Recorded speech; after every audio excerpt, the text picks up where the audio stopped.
Welcome to the Monday stream. I hope everyone's having an awesome Monday morning. How's it going, Viva La Bee? How's it going, Terra Supernova? Howdy.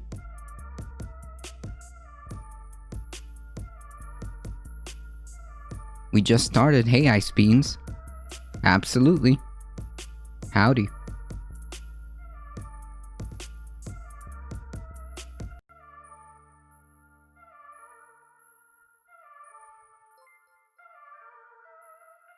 Heat 420, resubscribing for 17 months. My goodness.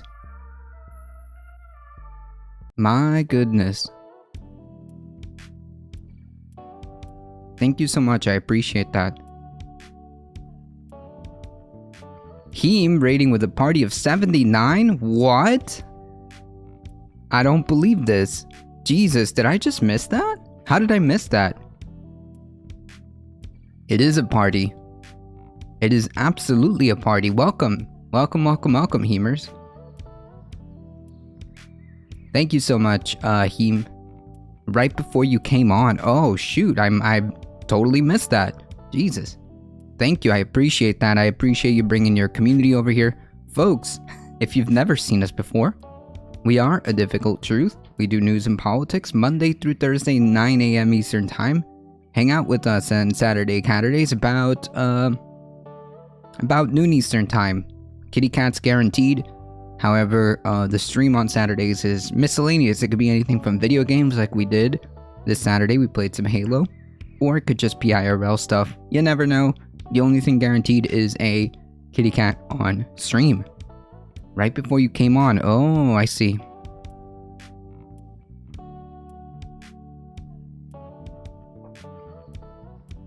Thank you, Heat. I appreciate that. Thank you, Heem.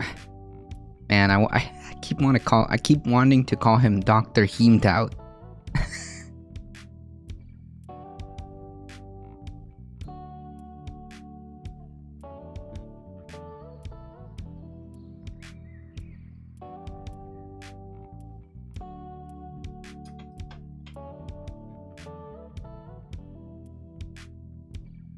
I appreciate that.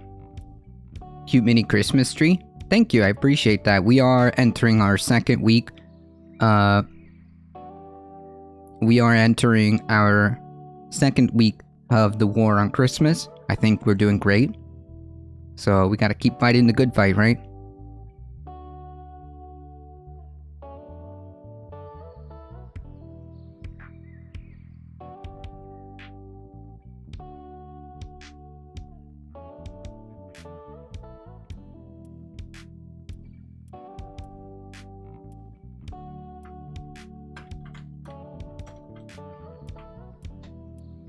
He'll always be Dr. Heemed Out. Again, for me, true.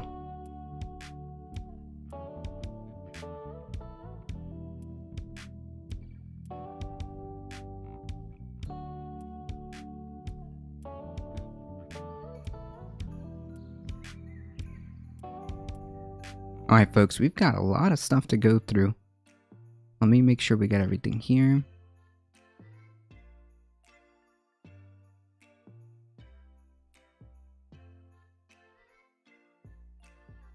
Yeah, I added the little Christmas tree, holiday tree, Yule tree, whatever it is you want to call it, to the set. Thank you for the follow. Appreciate that. Melashinko. Hope I didn't butcher that name too bad.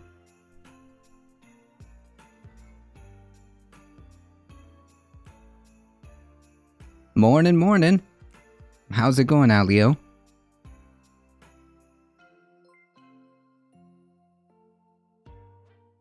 Philo Math Mike, thank you for the follow. Appreciate that. Hey, Thandera, how's it going?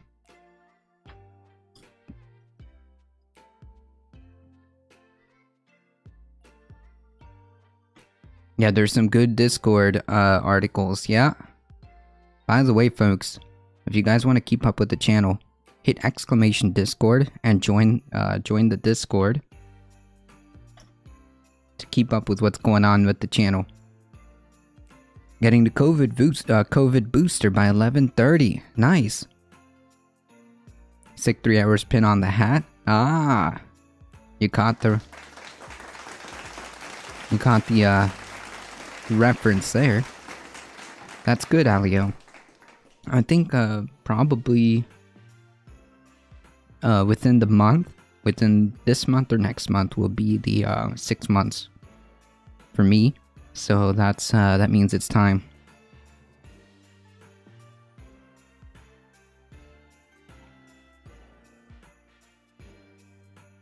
I am super excited, folks.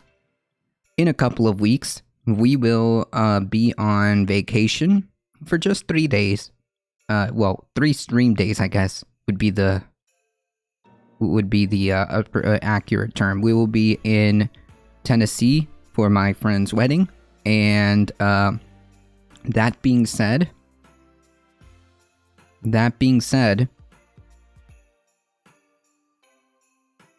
the train doesn't stop, folks. The content train does not stop. What we're going to do is probably queue up some replays and do that. So if you see on Monday 20, 21, and 22, I believe, December 21, 22, 20, 21, and 22, they may be just replays of the stream for interesting content. So keep that in mind.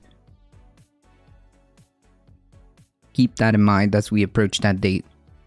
I'm trying to think of a reason to care about life in this country. Literally, what's the fucking point? I have celiac disease too. All I can eat is plain veggies. Every aspect of this life is stress for me. I'm sorry to hear that, John. So pull up your bootstraps if you're cold. Breathe in this moldy ass house. I'm sorry to hear that. That is unfortunate. That is an unfortunate reality for a good chunk of people.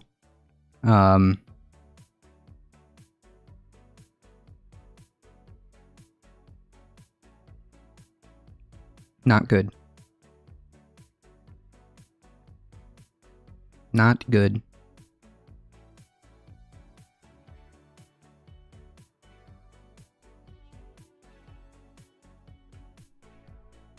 I feel for you. Have a digestive illness. Suffer myself. Gotta find joy in other things.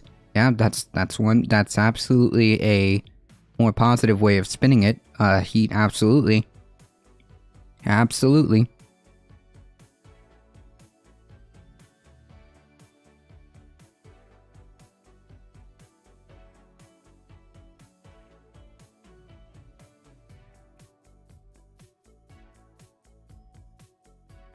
Alright, folks, we do have quite the amount of stories to go through. Let's see if we can get through some of these.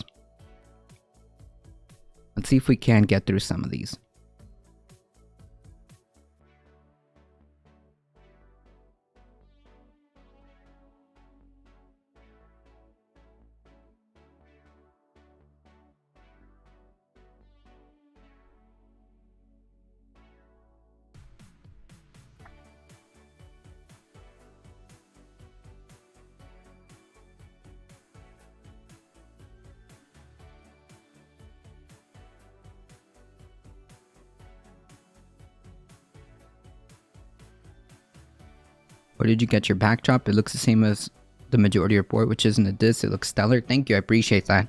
It actually is the exact same backdrop. They are IKEA panels. It's the exact same one. What they did is they got, because these are, when you buy the panels, they are blank. They're all completely blank, right? There's nothing on them. It's just complete blank. It's like a room divider or whatever. What they did was they got those squares that you put over those professional lighting soft boxes. And what they did was they put those colored squares of different colors on the backdrop instead. So that's why you see like the pink, purple kind of deal with theirs. And what I did was I painted it. If you flip this around, it's black and white. But I realized, on the other side, it looks kind of gray blue, so I kept that one instead of the black and white.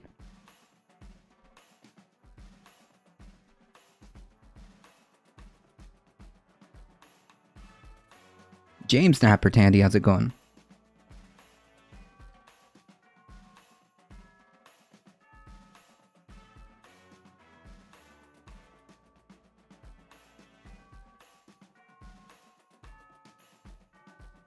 Nice, it looks sick. I'm definitely not making notes for my future endeavors. Kal-El, howdy howdy. Yeah. This is these panels are public domain, okay? I was the one that told Sam Cedar it's okay to steal my set, okay?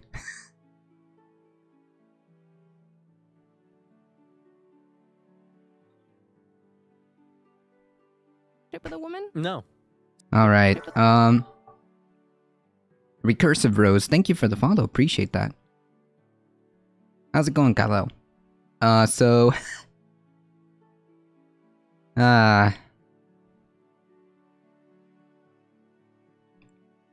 Nick, age of consent is a feminist concept. Fuentes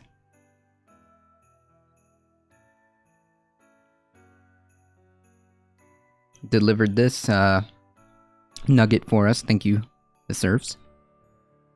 With a woman? No. So how are you telling other people how to behave towards women? Were you your with a woman? No. So how are you telling other people how to behave towards women when you yourself have not had any actual physical, interaction with them in a romantic capacity, or in fact in any capacity where you uphold them in a way that treats them with respect? I mean, if you're out here arguing that women are basically half the value of, well, I'm not going to put words in your mouth, in fact, because that's not right. But, if you are looking to some other regimes around the world that do think that women are half the value of a man, I have to question what kind of a person who's had no experience with women is in a position to basically promote these ideas. Well, I'm having an experience with a woman right now, and I've had lots of experiences with women in my life, not romantically per se, but I've talked to enough women. I've been in, I've known enough women to know sort of what's going on. With a woman? No. So how are you telling other people how to behave towards women when you yourself have not had any actual physical? Wow. Sorry, this was a meme. This just had to be shown. Hold on, folks. I think I'm on the wrong thing. Display? No, I don't want display capture. What if I just do this? Okay, there we go.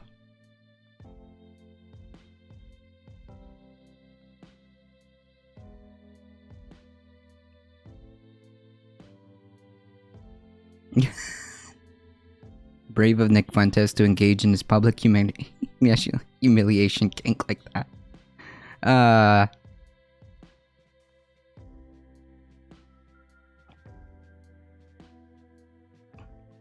That's funny. That is funny.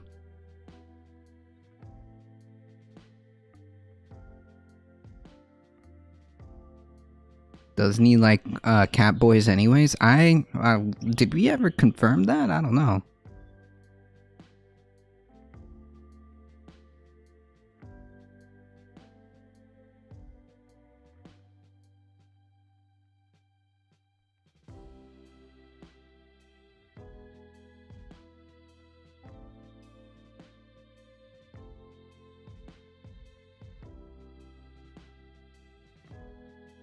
Cussy for Fuentes. That's funny. Anyways, this was a gold meme. Excellent.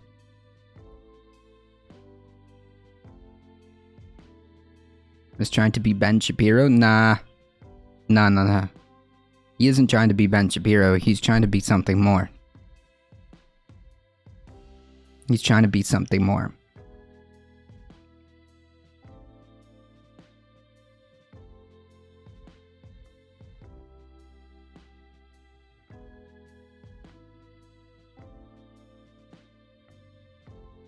That guy's definitely including his... Oh, no.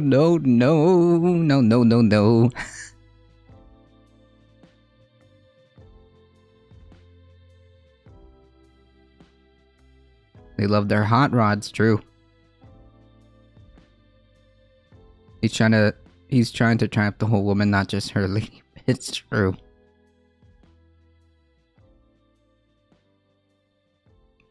A plumber found cash and checks stashed in a wall at Joel Osteen's house, Houston megachurch. Jesus.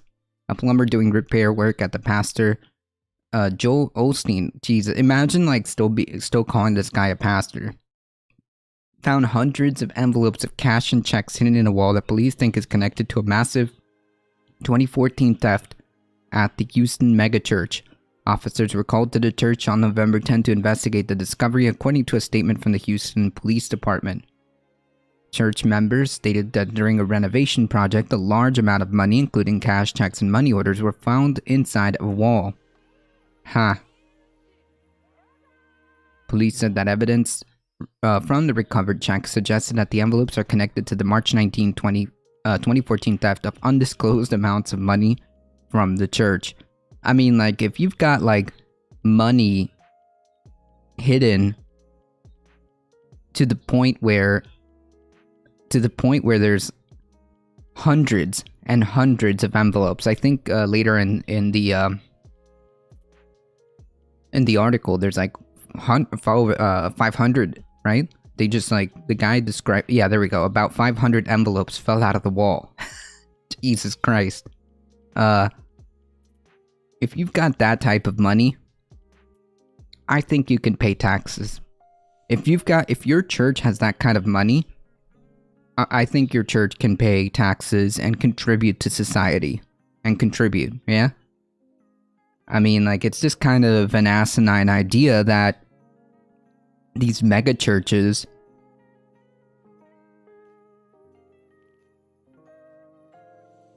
are just allowed to get away with so much. Yeah, hidden stash. You can hide your weed in there too, apparently. How did this money get here, sir? God works in mysterious ways. True. That is the appropriate response there.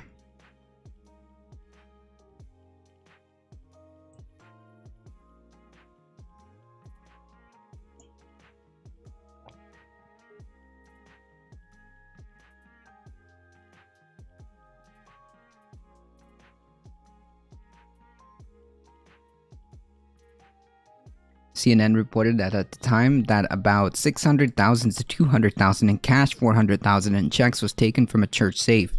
If your church has so much money that there's like a massive safe necessary, you can pay taxes. The money came from contributions given on March 8 and 9 of 2014. Burglary and theft officers inventoried and documented the recovered money and left it in the custody of the church because it was property found on its premise. And they get to keep it too. I mean, like, again, there's no reason why, if you have just casually 600,000, well, you could say million close, right? Between checks and cash, right? That's about $1 million. Like, if we use the higher end of the estimate, it's about $1 million, right? Or just under if you want to be conservative. Yeah, I apologize, Philomath. Unfortunately, we've had incidents where the stream was DDoS'd because I did a boomer. I did a boomer, clicked on the link, and got myself DDoS. So yeah, no more, no more. Yeah, this story is ridiculous. The police said investigation is ongoing. Like, what is there to investigate? There's just like hundreds of thousands of dollars that just appeared out of thin air, apparently, in the walls, which is really weird. So what, did the burglars hide it in the wall? And like, so that tells me that the people who allegedly stole that money back then tried to hide it in the walls to get it later? I don't get it. Like, what was the point of that? If you had a stash of money in the wall and then claim those were stolen and get reimbursed by insurance, and then suddenly find it in the wall again, oh, now it starts to add together. Thank you, Viva la Bie. Viva la Bie? Thank you. Thank you. So that all of a sudden, that starts to make a lot of sense. That starts to make a lot of sense. So what you do is, as a mega church, of course, because as someone put here, you have to buy planes to get closer to God.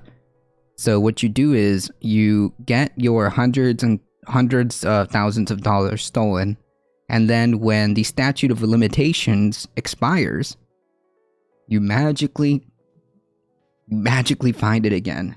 Amazing. You magically find it again. God works in mysterious ways. God works in some mysterious ways, don't you think? You just have to you just came up with almost $1 million. Wow.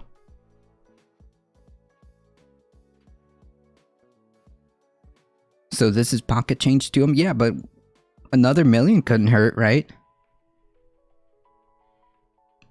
I cannot believe there are poor rural families listening to this guy on TV every day. Yeah, I know. That's the real tragedy, Tendera. That's the real tragedy. Who has the cash and the numbers to trace it? Nobody. It don't matter at this point. Sorry, I'm late. Been on some difficult stuff. Good afternoon. Good afternoon to you. It's okay. It's okay, my friend. Just glad that you're here.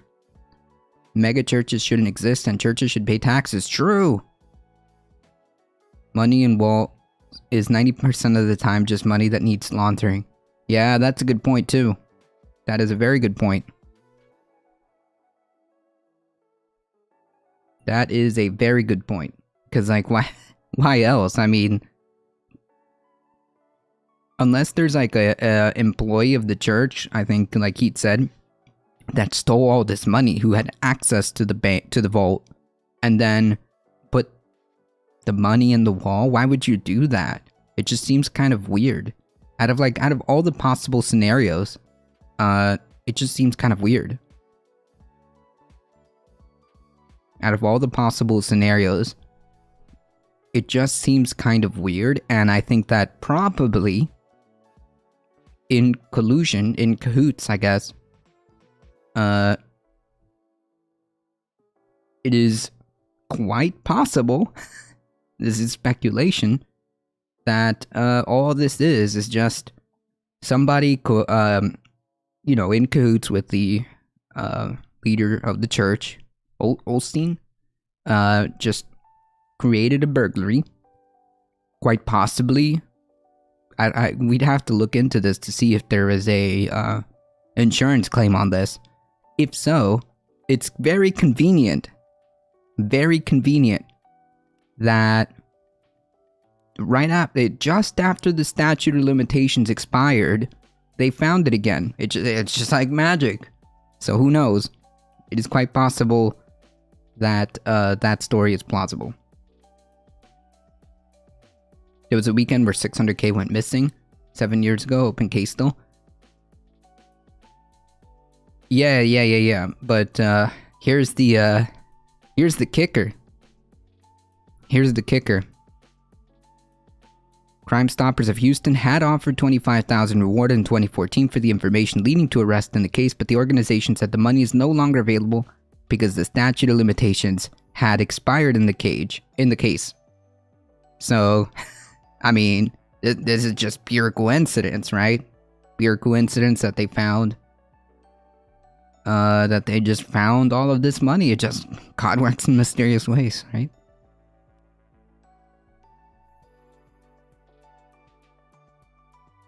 He performed for Kanye's Sunday service? No way. Did he?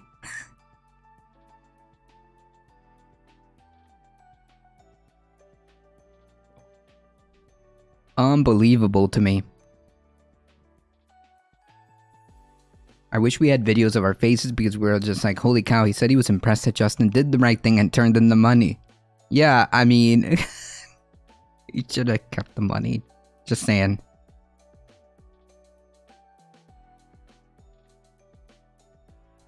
No one would know the better, except if it was a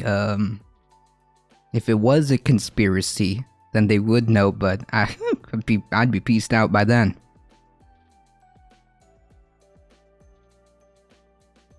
And that's gonna be my new job.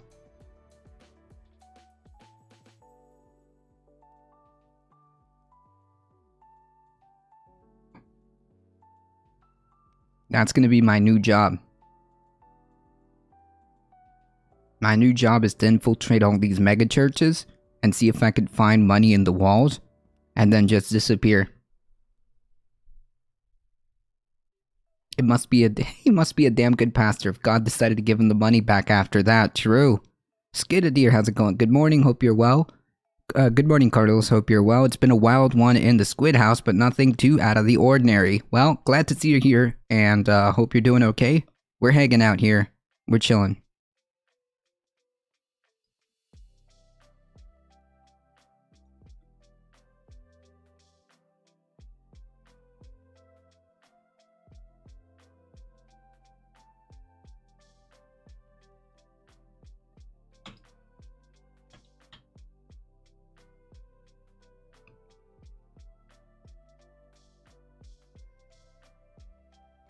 There's gotta be some sort of Jehovah coin. Now that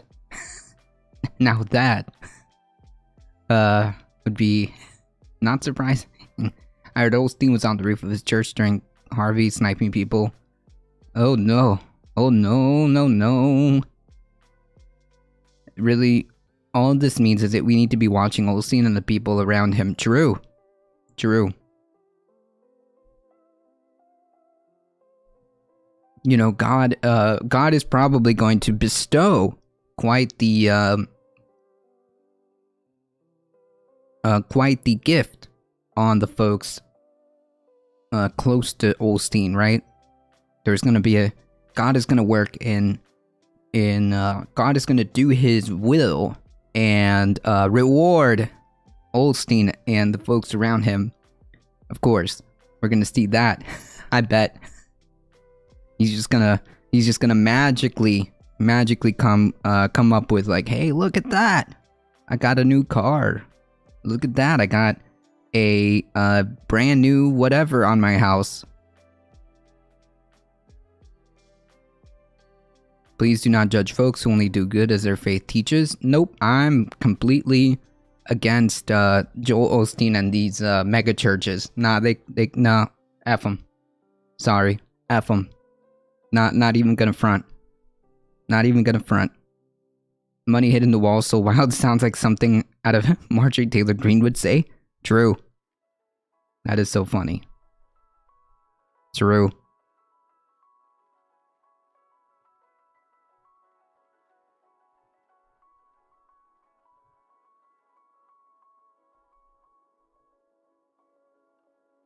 Absolutely. Like, they shouldn't exist. I'm sorry, but the idea that there are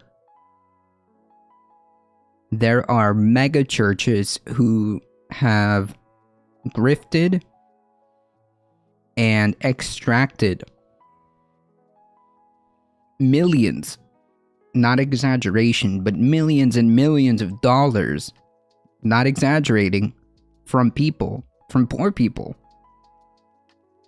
to a select few like Mr. Osteen, absolutely can get effed. Absolutely, 100%. The next Q jump will be that there's tunnels underneath his church for children smuggling. Yeah,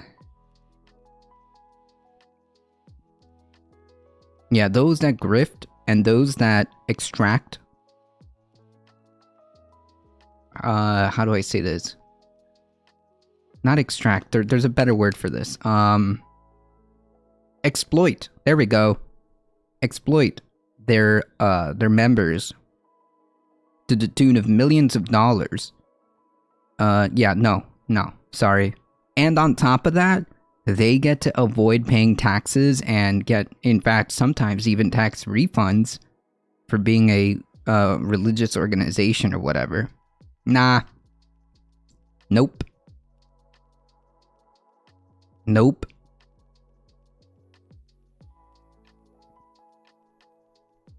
Correct, Viva Labai. John Oliver did a show on that, how they prey on the poor, by saying if you send them money, yeah, the prosperity gospel. the prosperity gospel people. If you send money, God will send them more money. The fraudulent charities, yeah, that's the problem with charities. You're just pointing out the reason why we can't rely on private charities, right? You're just giving the argument here for us. Absolutely. That's a very good point you bring up, Pastor. We shouldn't rely on charities who are often, or who sometimes are just simply money launder or fraud or pyramid schemes. You just brought up a great point. Why we shouldn't rely on just charity.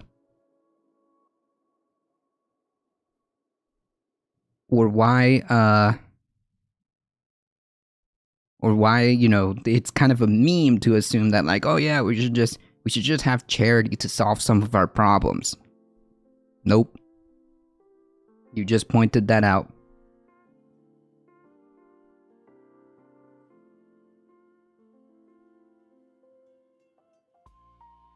Hey, Sumdum, how's it going? Look at Haiti's support. Is that a charity? Even good charities and good organizations can be perverted by crooked folks. I agree. So maybe we shouldn't rely on that. Maybe there should be a standard. Maybe there should be a standard in society that does not rely on that, right? Maybe we should have a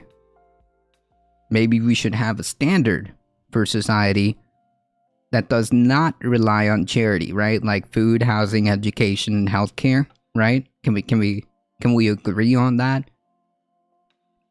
Governments are the big fraudsters going. Not really. As an ordained minister, I can say with authority, F church is nice.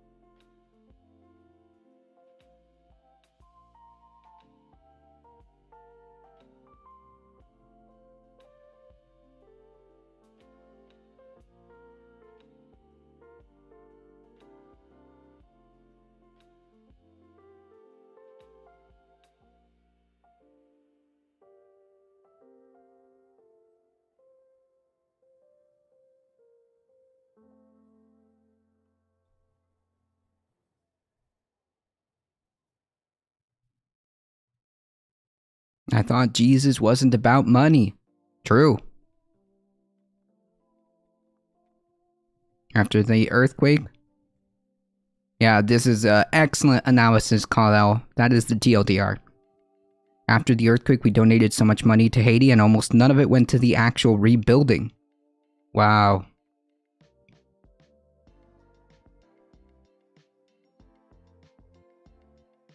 What are you gonna build with money?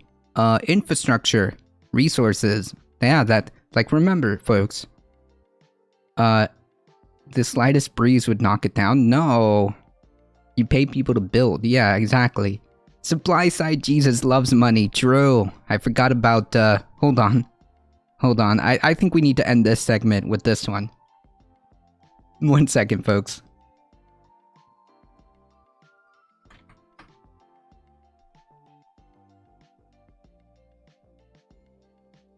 This is only a 3-minute video. I'm just being silly, gotcha. Before we move on, I think we need to do this one.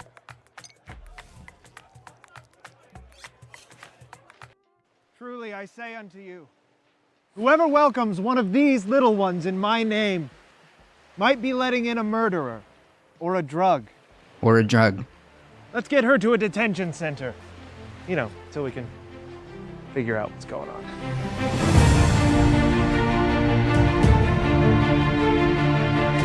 I was hungry. Danarchist, how's it going? I was thirsty and you gave me something to drink. And behold, now I'm all lazy and entitled. You shouldn't have done that. Do unto others as you suspect they might want to do unto you. What is a man profited if he gain the whole world but lose his soul? A lot. He has profited a lot. One soul for the whole world, that is an amazing deal. Why do you look at the speck of dust in your brother's eye but ignore the plank in your own? Because of her emails. Yes. If a man strikes you on the right cheek, turn to him and shoot him. That is the law. If you want to be perfect, go. Sell all the possessions that you have and give the money to a solid mutual fund. By this, they will know that you are my disciples. That you say, Merry Christmas! Christ! Christmas! That's my name in there, and I put it in there because I wanted it in there so we could all celebrate Big Boy Jesus' birthday time! True. Okay? Okay. Rabbi, surely you can heal me. My child, of course I could. But who would pay for it? What? I don't understand. I don't have any money. Yes, it is a sad story, but it does not make me responsible. It is super duper easy for a rich man to enter the kingdom of heaven. The richer the better, really. Maybe get a solid gold house, just to be sure. Love your neighbor as yourself. Unless you are better than your neighbor, then tell them that they're weird and you do not want to bake them a cake. You have heard it said, thou shalt not commit adultery. But I say to you, any man who looks upon a woman with lust in his heart should go ahead and do what he's gotta do. Lord, your this is so followers grow gross. hungry and we have only this fish and bread. Oh, sweet.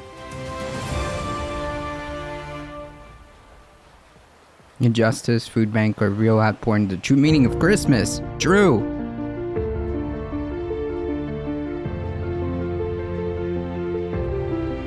Real Jesus. Boo. Boo. Boo.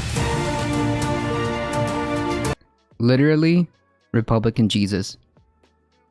I think that was a perfect ending to that segment, right?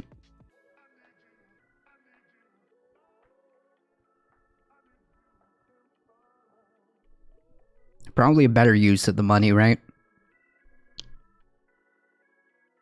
Sadly, Americans with politics and religion, right? Like, the idea that religion isn't embedded in politics is, like, not the case at all. I think that, like, a better use of energy and resources would be into doing things like mutual aid. I think Astro brought up some good points, like food banks. That would be a great thing. I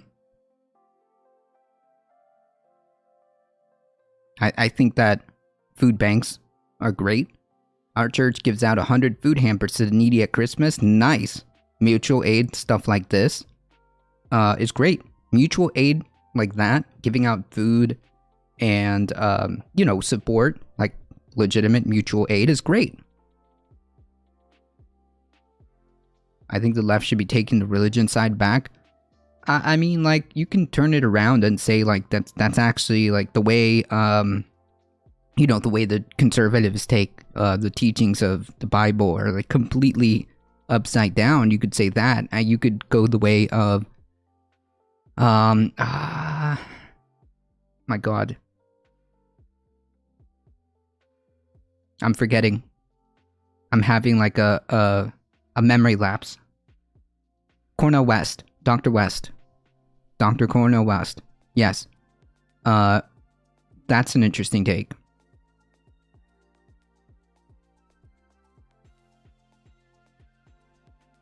I think the only time Jesus got mad was at the rich. Yeah, yes. For being greedy. We additionally give regular money to local food banks and collect groceries to pass it on. Yeah, like mutual aid. What you're describing there, Astro, is mutual aid. What you're describing is mutual aid.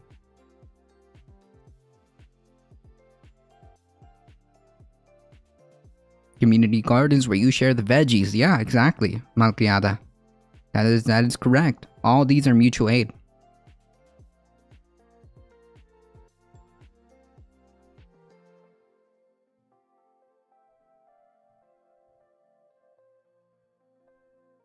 That is correct.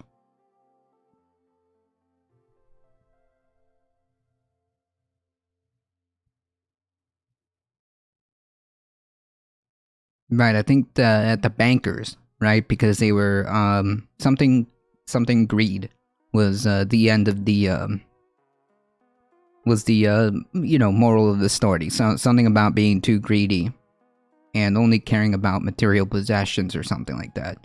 I think that's what the implication was.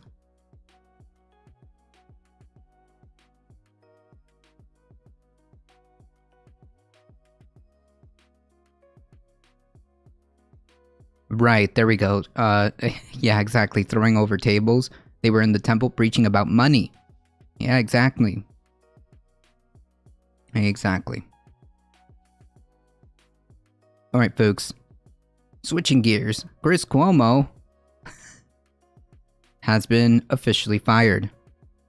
I wish I had a "you're fired" soundboard, but CNN said on Saturday that anchor Chris Cuomo has been terminated by the network effective immediately. The announcement came after outside law firm was retained to review information about how exactly Cuomo aided his brother, former New York Governor Andrew Cuomo, when the then governor, geez, what a weird way of wording it, was accused of sexual harassment.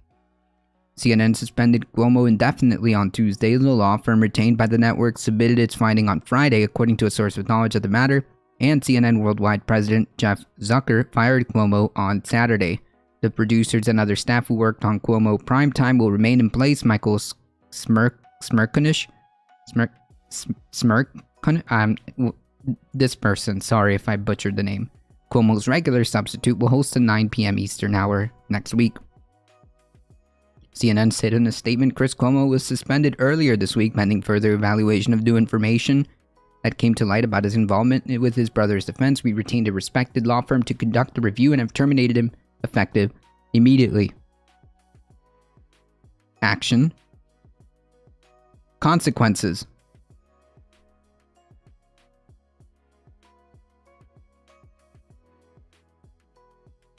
You can't just, have this violation of ethics and there be no consequences, right?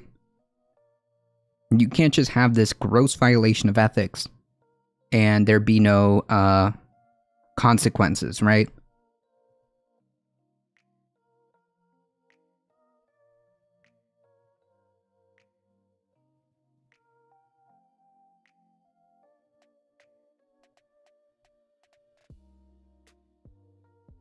I'm not surprised, but I'm still appalled about the centrist media people who have come out and said that it was okay for him to help his brother like that. No way. No. You cannot. Unless you're rich. No, yeah, but even then, I think that there is truth to that, but there's another asterisk added to that. Unless it becomes so blatantly obvious that it cannot be ignored, then they'll do something about it, right? Ethics is almost a foreign concept nowadays. True. So CNN actually did something right instead of acknowledging it. Fox is gonna find a way to be against it.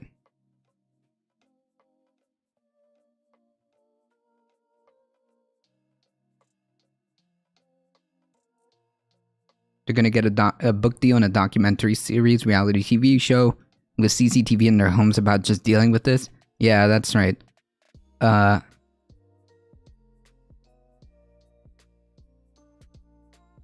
It'd be like the Osbournes, but worse.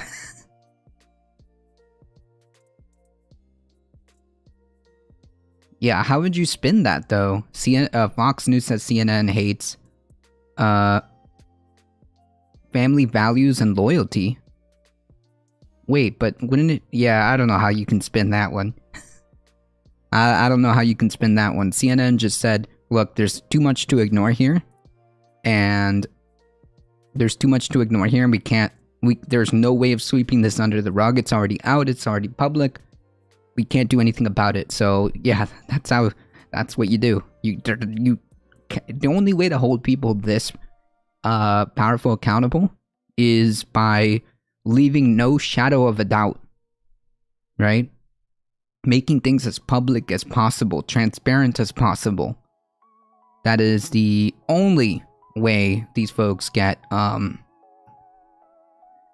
to account, right? That's the only way these folks get held to account. In my opinion, don't worry, we're gonna learn all in the tell-all book. True.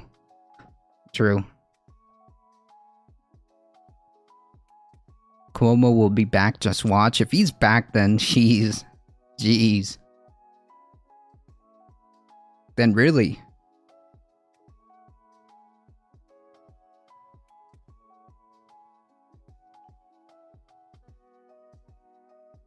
Long time no see. How's it going? I see, you've had quite some interesting bands there, my friend. Keep it chill. Cuomo is kind of creepy. Yeah, we'll get into that in a second. But it won't be everything, so they can have another book. True. He's gonna end up being like the Blaze or something. Luciano, how's it going? Heyo. Luciano? Did I get that right? They're gonna have a podcast soon. Yeah, they're gonna have a podcast. I think this stuff was under his belt just right away qualifies him for Fox News. Nah, I don't think they're gonna. Lucien Obscene. Did I get that wrong? Oh, I see. My bad. Just remember, not too long ago, there was a lot of anti-Trumpers who were championing this Cuomo fellow instead of Biden. True. I think cancel culture is dead because we have learned to commodify everything. Yeah, like, this is what I don't get. Like, it is feasible, or it is plausible, I should say, that, what you guys are saying might end up being true. It's like, yes, CNN took the correct steps in saying, look, we can't have this guy on our network anymore. There were some serious ethical violations and stuff like that. Things, things like that. But everything is commodified. So the only thing that is very plausible that could happen is you just gave them a podcast. You just gave them a book deal. I don't know. I just want to say my Christmas spirit does not come out of a bottle. Well, that's good. We've got lots of spirit. Look, hey folks, if you want to participate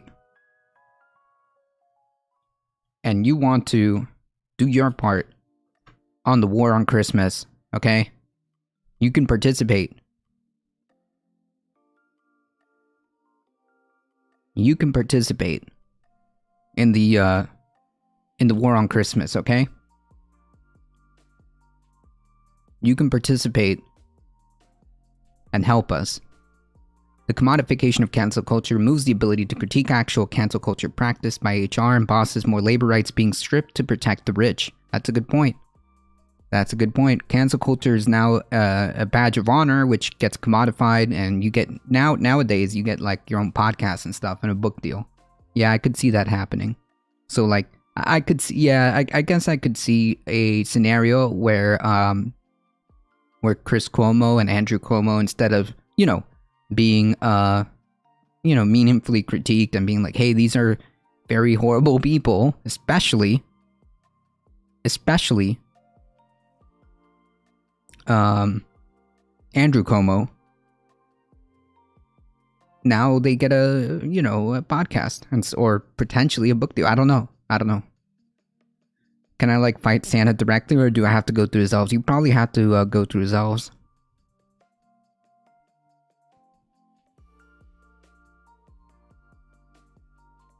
But I thought the war was Christmas was won with the Bowling Green massacre. Could Cuomo become eventually the token left guy for Fox News? Nah, I don't think so. More Christmas music. Let's check it out.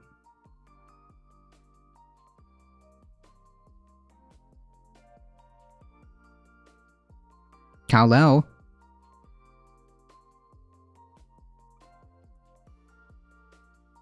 I just keep getting spammed with these bot messages. No. Listen. Do you know who I am? I'm already famous, okay? I don't need to buy more followers. I'm already famous. I'm on Twitch. Don't you get it?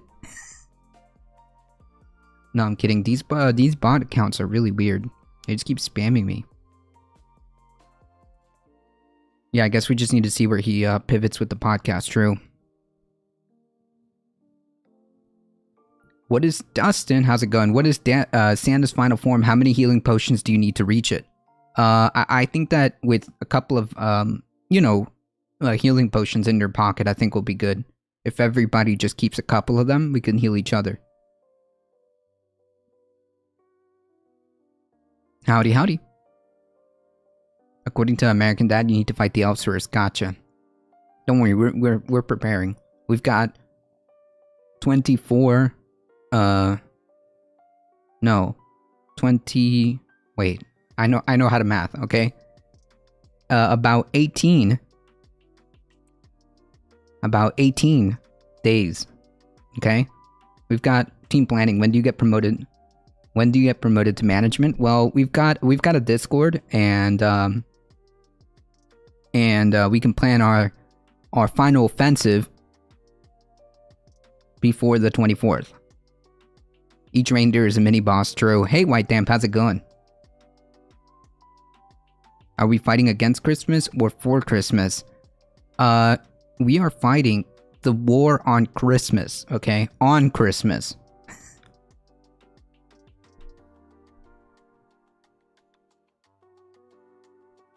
The war on Christmas is a right-wing grievance strategy to create a culture of victimhood instead of being more inclusive, to be offended by someone who's saying holidays instead of Christmas.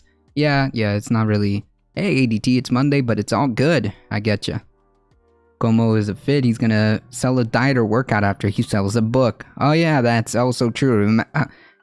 Yesterday, I was watching that cringe video where he was like, yeah, this is manly, or this is a real man, or something like that, where he was he was working out like with a dumbbell or something.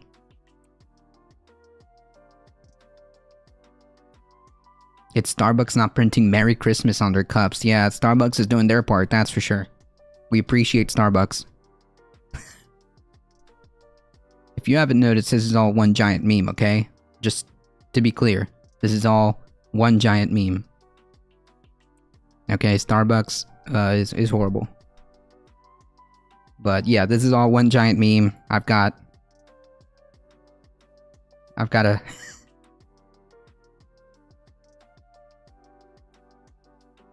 I've got a tree on my right. I've got holiday music in the background. The War on Christmas is a festive miracle with the airing of grievances, true. Master Chief Super Troopers, Starship Troopers. I am a tree. Nice.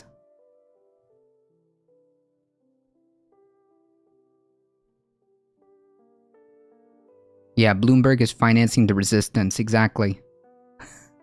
True. Become your own Christmas tree. Good cover, just a meme with a small tree adopting the aesthetic. I see what you're doing. Good undercover work. Shh. Nobody needs to know. Nobody needs to know.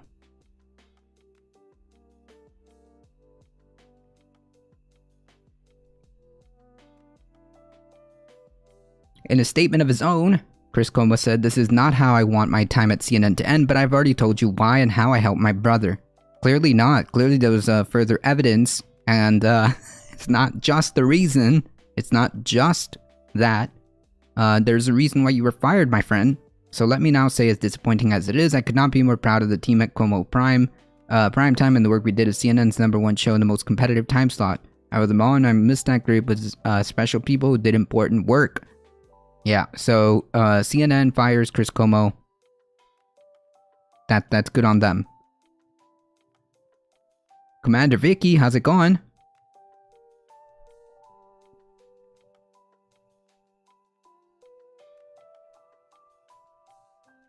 Uh-oh. Uh-oh. When CNN fired primetime star Chris Cuomo on Saturday, a network cited new information casting fresh and harsh light of its efforts to aid his brother, former New York Governor Andrew Cuomo, in combating sexual harassment allegations. Yet CNN also acted a day after a prominent Washington, D.C. workplace attorney arranged to share materials supporting accusations by a former colleague of Cuomo at ABC News that he had sexually harassed her there. Uh-oh. Yikes.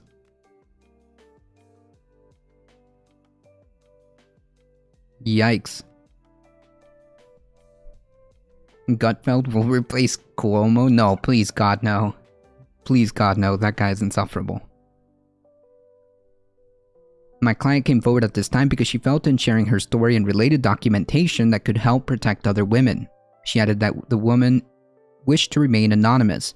Details of the woman's accusation could not be further determined. Katz said her client was motivated by outrage over what she said was the hypocrisy of Cuomo's assertion to viewers of his profound concern for the targets of sexual harassment. Yeah. Howdy, Dacapolion. How's it going? When it rains, it pours. That is true. Right, Cuomo going on Fox would just prove he has zero integrity whatsoever. Yeah, I mean, the best in an ideal world, this guy would just be out of the spotlight. This guy would be out of the spotlight if there was, clearly some documentation for these allegations. Then he should be investigated, so on and so forth.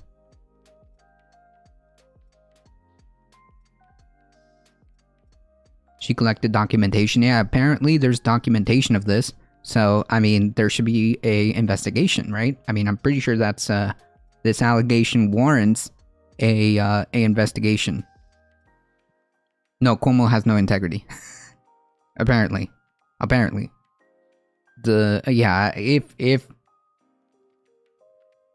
If he ended up on Fox, it would be like the complete full circle, right, of the lack of integrity, not only on CNN's part, but, not only on Cuomo's part, but it would also reflect on Fox, right, if they hired him.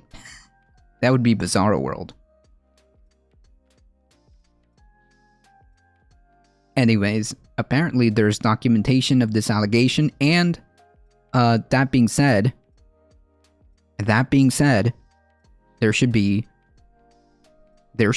an investigation, just like there was for Andrew Cuomo. But it's so frustrating because, like, people like Andrew Cuomo, despite him resigning and having like this public shame, basically, has there been any real consequences for the plethora of evidence for his allegations? I mean, plethora of evidence that was it the New York AG?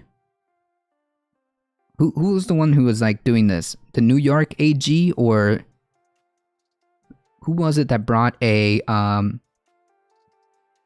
was it that brought all of this to light in terms of like the evidence? Was it the AG? Can somebody correct me on that? Nonetheless, the investigative office that did this, whether it be the AG or whoever, sorry if I get that detail wrong, brought forth quite the amount of evidence to suggest that these allegations had some real weight behind them. Letitia James, thank you, I appreciate that. Who brought a lot of weight to these allegations, and the worst thing that happened to Andrew Cuomo, the worst thing that happened to Andrew Cuomo is that he got publicly shamed and he resigned. The worst thing that happened to Chris Cuomo is that he got fired. I mean, that's it. Can you imagine? You should watch Twitch ban streams on cases that are not complicated. Yeah, no, I'm good. How's it going, Think It Sabercat? Twitch ban streams? No, I'm not gonna get a TOS on that one.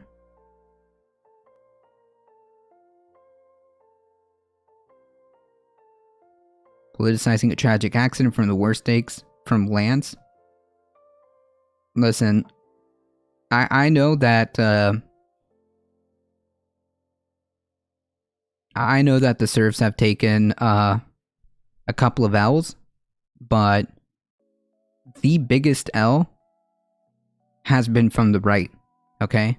The biggest L has been from the right, who has absolutely no concept of how these things work on sets. The right has absolutely no concept with how these things work on sets. Particularly, people like BX Bullet. Absolute clown. If anything, an accident is a great example of why labor needs to win. Yeah, like, okay, so the whole thing was a lack of, like you said, labor rights, plus a lack of labor rights, and of course, that cuts corners. And of course, wow, surprise Pikachu face, an accident happens.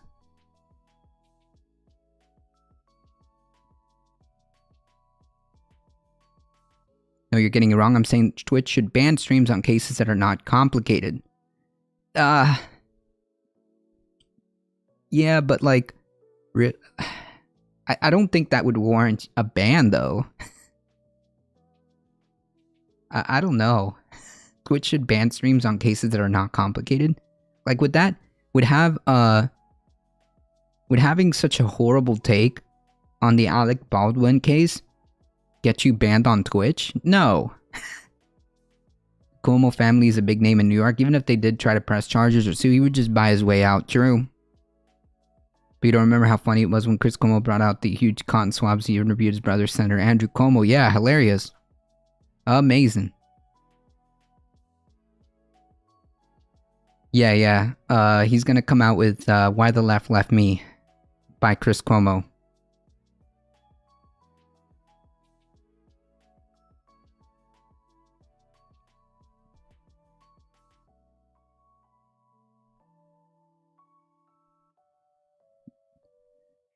My story of how I was cancelled, Chris Cuomo.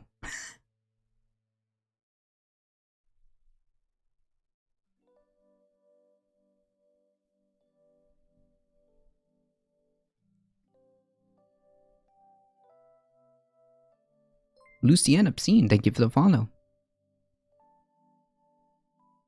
But you don't remember... Yeah.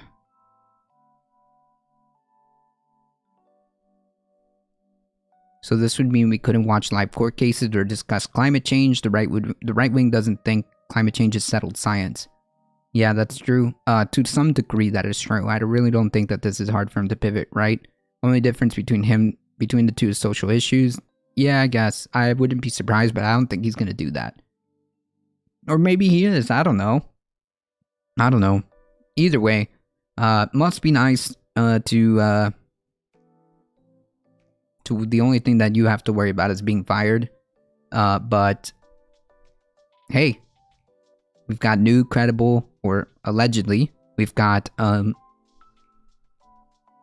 documents for this allegation. So yeah, not good. Not good at all, folks. Not good at all, folks. Not good at all.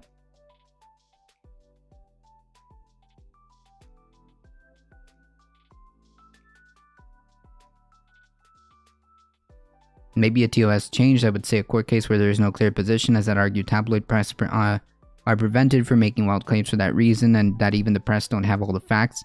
I mean, like, yeah, but that's... I know that it's frustrating, and I know that it is a massive problem with alternative media, because they don't have the same guardrails as would real journalism. Because, like, technically, I could get up here and say whatever I want. I'm not bound by anything. I'm just bound by Twitch TOS. I could say whatever I want. I could spin whatever it is that I want to do. I could make my own opinions. I could, just ask questions. The press also reports wrong shit on purpose and doesn't have correct takes. Even New York Times has done some really shady shit. Yeah, that's true. That is true. There have been examples where the press has really, really dropped the ball on this. That is absolutely correct. But they have a little bit more guardrails than, say, someone like me, right? I would say a good example is the Alec Baldwin shooting. Yeah, I mean, like I said, the press does get shit wrong, and the press, especially the editorialized stuff, does indeed have an effect, and does indeed get stuff wrong or paints certain pictures, right? That being said, the actual news side of, like, for example, CNN is pretty accurate, right? The actual news side of for example, Fox News is okay. Generally speaking. I'm not talking about the talking heads. I'm not talking about the editorializing. I'm talking about just the copy-pasted news reporting. It's usually okay. For the most part. That being said, someone like me doesn't have those type of guardrails or obligations.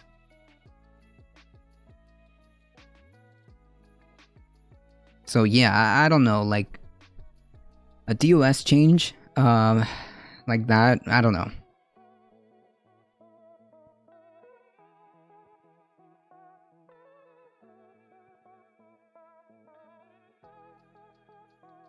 Is that a claim that Fox News is generally okay, or just the AP release they copied from? Right, like I'm saying, like the actual just news side of them. The news side, like when they just say X, Y, and Z happened, sometimes it's a lot of copy-pasted stuff, because a lot of these news organizations just run with whatever, like you said, the AP does.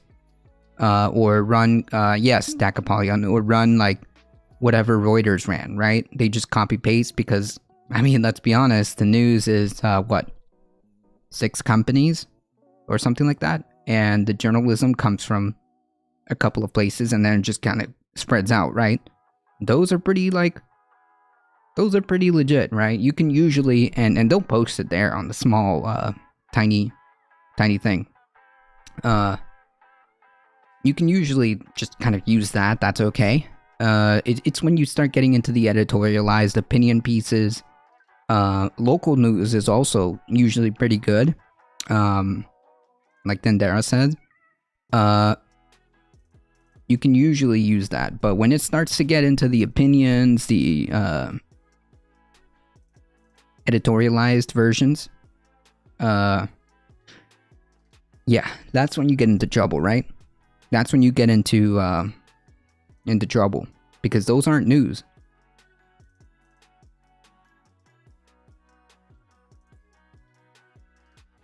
I've seen that repeated often, but the right is often, but you're right, it's often fairly good, which is why it sucks when they fuck up so hard. Yeah, like I said, the actual like reporting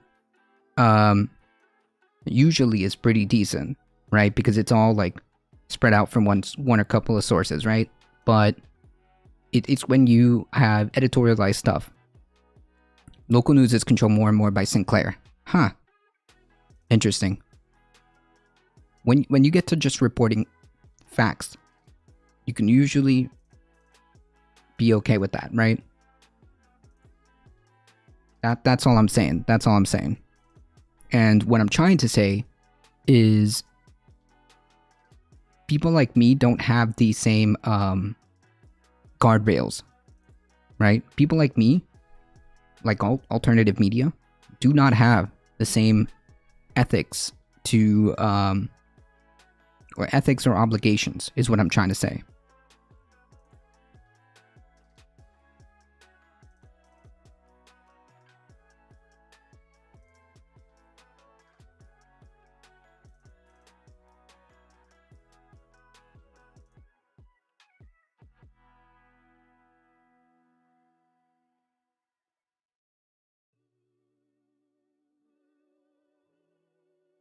Uh-oh. You know, it's Monday when you get tech issues at work. John Oliver did a good bit on Sinclair showing like 80 screens with literally the same verbatim news story. Yeah, because it's all the same. Like, I mean, what are you supposed to do? They're all reporting the same thing in the exact same manner because it's just easier to copy-paste it, right? But hearing anchors regurgitate the same talking point across the nation where furry strikes at fishy, yeah, it's a bit dystopic, right? It sounds a bit dystopic, but you kind of just realize that it's all the same small amount of companies that own all the media sources, right? That's why it is like that. When John Oliver basically blew the lid open on it, it starts to make sense, right? Of course they all talk the same, using the same rehashed lines, because it's all just controlled by a small number of companies. But having anchors regurgitate the same talking points is, word for word, strikes as fishy. It strikes as dystopic, isn't it? That was a pretty weird scene. They own 40% of the local news stations in my area. Jeez. How do I find out who owns my local news? You find out who your local news station... Oh, nationally, gotcha. I guess you would have to look up your specific news station and then see who the parent company is for them, right?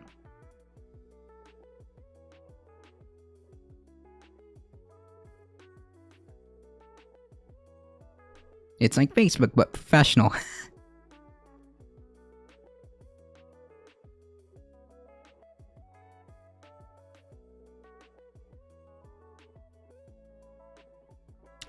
Hold on.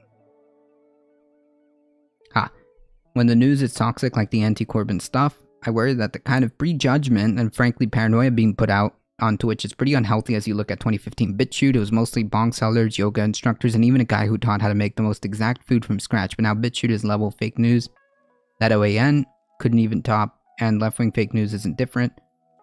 From right-wing, it's trafficking lies. Well, the thing is, like... the thing is, like... what do you do, right? Like, you can set guardrails, you can set certain TOS to like try to mitigate some of that. But it just depends, because then like who determines that, right? Like it gets problematic when they're using phrases like police force used weapon rather than cop murdered and unmanned. There can be an agenda there. Well, that's the thing with media literacy. White Damp, when you start to read, which is why I explicitly said that the editorialized stuff, you've got to be able to read that. You've got to be able to read between the lines, and you've got to be able to extrapolate what they're telling you, right?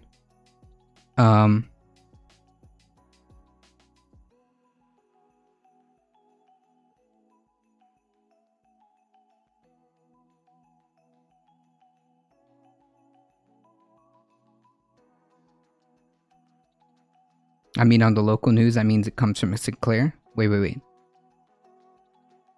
There can be an agenda. Well, yeah, because it's all big, right? It's all coming from a small amount of companies down, and it spreads like that. It's definitely a concern. I'm seeing self-described lefties falling for misinformation all the time and dying on those hills. Yeah, like, the thing is, again, the problem being is that a lot of these alt media, don't have that responsibility. They don't have that obligation to have integrity. Technically, I could say whatever I want. I could have really just outlandish takes, and nobody can tell me no. Because I have no obligation. See, like, a good example of Heat 420 would be like the people who are falling for, like, for example, or who think, for example, Jimmy Dore is a correct source for lefty politics, right? Or is a correct source for lefty news or whatever. You're supposed to take what you're told with a grain of salt. If you rely on others to tell you things and fail to think for yourself, that's your fault.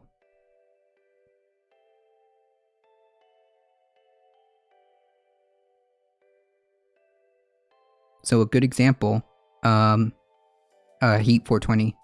A good example would be like Jimmy Dore. There's a lot of lefties, or people who are very sympathetic to lefty politics, who are thinking that Jimmy Dore is a perfectly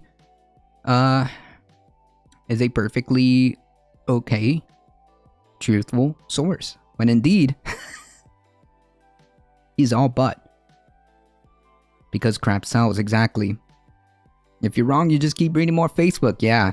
Don't you get struck off Twitch for spreading crap? No, you don't. And that's the problem. And that's the dilemma, I should say, right? That's the dilemma, right? Because like on one hand, like where do we draw the line, right? Like I think that, for example, things that are obvious should be like mitigated, right? Should be mitigated, especially when it comes to like, I don't know, medical misinformation. That is just a clear easy, right? That one's easy. But like, should you be banning people for having like bad takes on a case? I don't know about that. You know, should you be yeeting people for spreading crap about like a case, like a public case that's like that's being litigated right now? I don't know.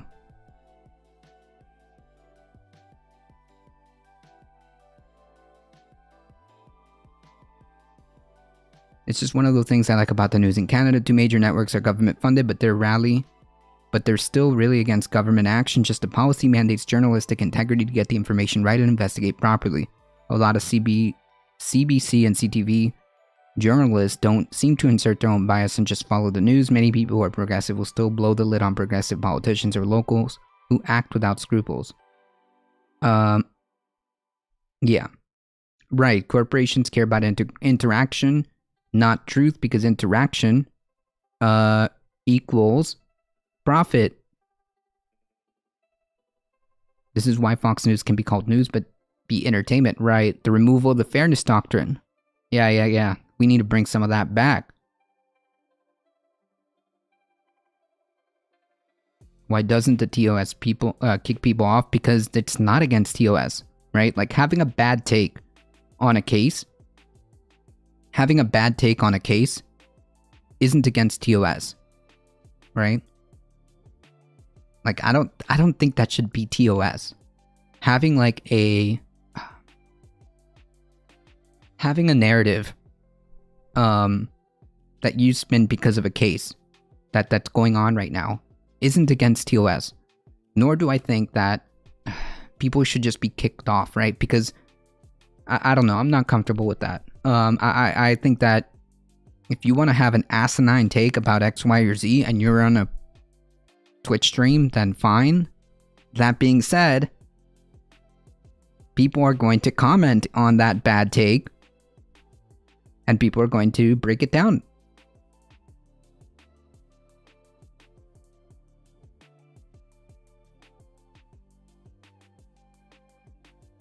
Should we be letting a select few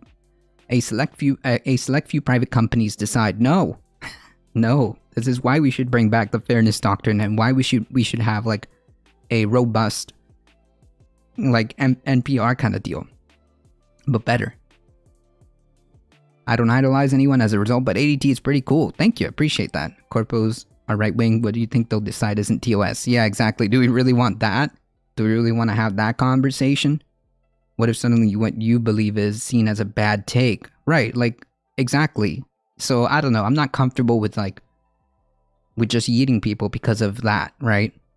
Like, we could say, like, obviously, there are things that you should not, as a public platform figure, should be doing, right?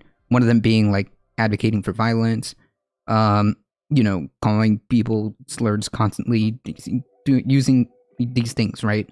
These are bad. These are obvious. But like when it comes to like having the gray area of like, well, I don't know if people should be having their own takes. having, I don't know if like we should start, I don't know if we should let people have their own asinine takes about ongoing cases and so on and so forth. Like, I don't know.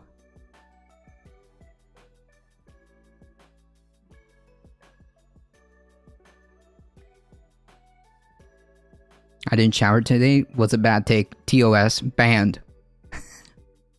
I have bad takes all the time. Same. Just to be clear, I don't agree with censoring talk about open cases. Right, like that's my point. Maybe I should just say that. we took a very, very long a very long-winded path to just say that.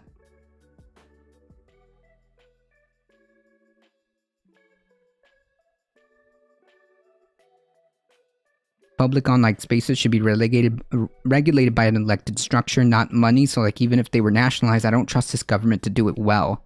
Yeah, like that would be interesting. Like an independent kind of like independent elected democratic institution that would kind of have a check and balance on that, right? Yeah, then they just get ammo to claim that the media is silencing them for telling the truth. So you're saying to remove TOS rights from private and have it regulated at the state level? I think that's basically like what a solution can be, but like I don't know what we would have to do. Like when you have companies this big, and when you have like someone like Facebook having so much power, influence over the population, and they have been shown to manipulate the population by their algorithm or whatever, instead of like, I don't know, that could be a solution.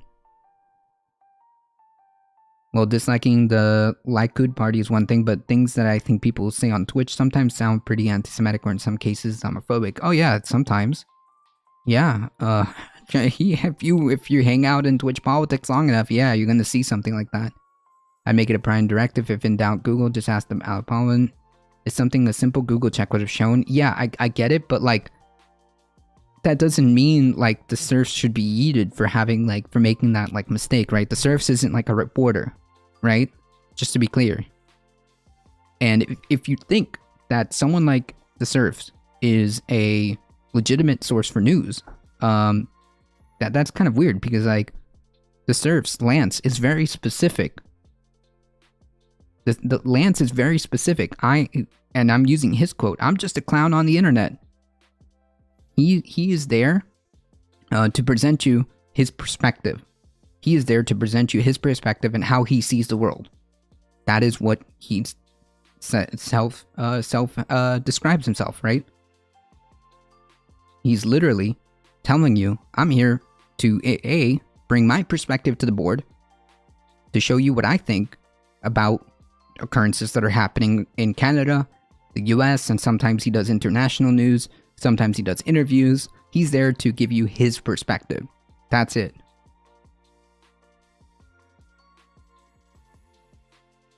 Reporters report facts. Commentators are the ones putting bad spins on things. There you go. There's a differentiating factor there. Vortech. Howdy. Antitrust nowadays just drives connections deeper, hides them. Yeah, that's true. It's true.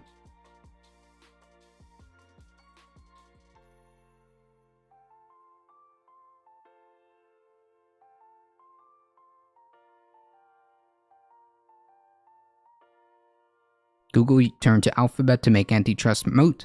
When they are broken up, these departments have already contracts with each other. Correct. Correct. So, you've already got that solved. They've already got that solved. I'm a clown on the internet, Lance from the Serfs. Yeah, those are his little quote. My point being is that he doesn't portray himself as like a journalist, right? He portrays himself as a commentator, as someone who's just trying to give his perspective on the world. That's it. That's all I'm saying.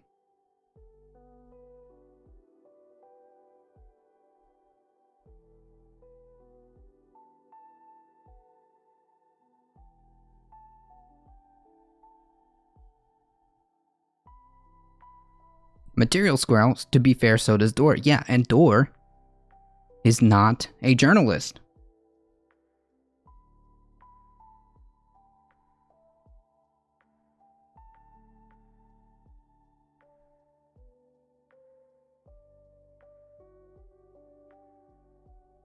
Just to be clear, Jimmy Dore is not a journalist.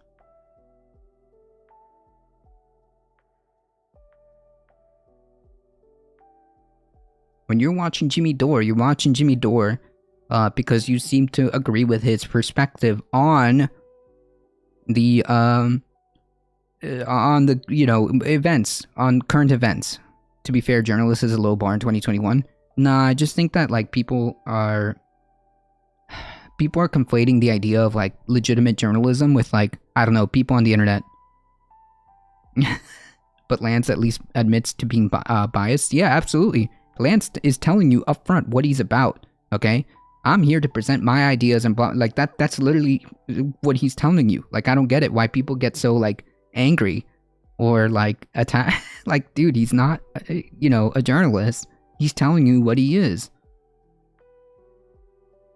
On the flip side, Jimmy Dore is trying to say, well, I'm the real truth teller.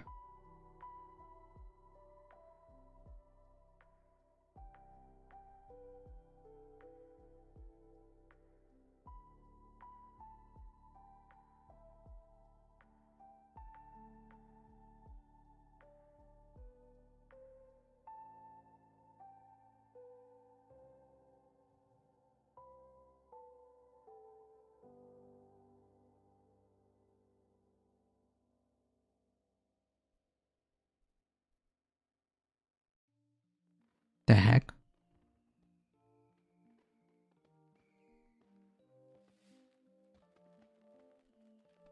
I don't know what that means. So hold on, folks. I'm trying to get myself situated for work.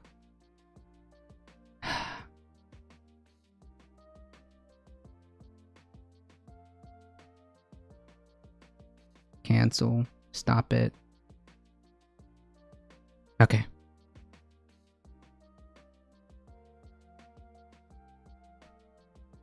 I think we should be good.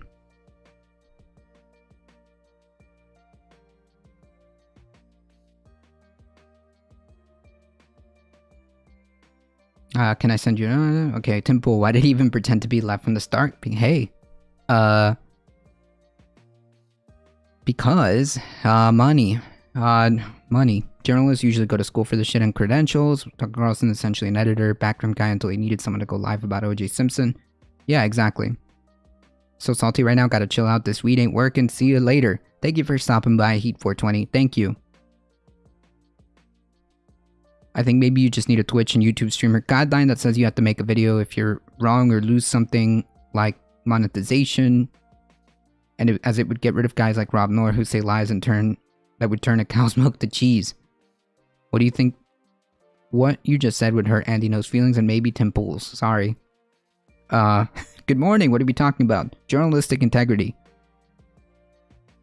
Yeah, I mean, you would then be arguing back to something what Kal-El said, bring back something to the effect of the fairness doctrine, but apply it full scope. If you are gonna act in the capacity, or if you're gonna act in the capacity of, or presenting yourself as some type of news, specifically journalist.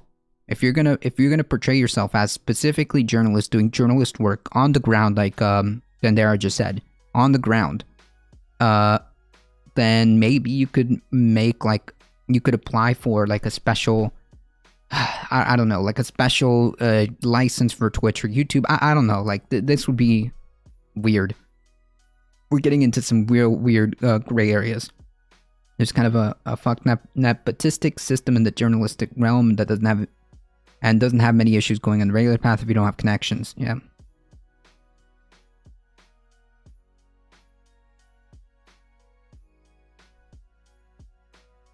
Yeah, real journalists are on the ground, not on TV. Yeah, like if you're just reporting facts and you're gonna portray yourself as a journalist, then maybe you could say that we could have a separate license for Twitch or for YouTube, and that's being held to a higher standard than just some guy on the internet like myself, right?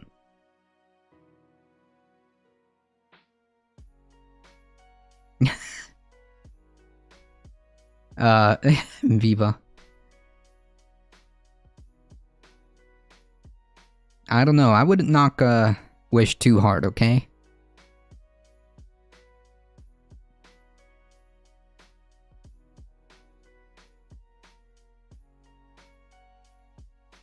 Man, it's Monday and we've already got a lot of tech problems at work.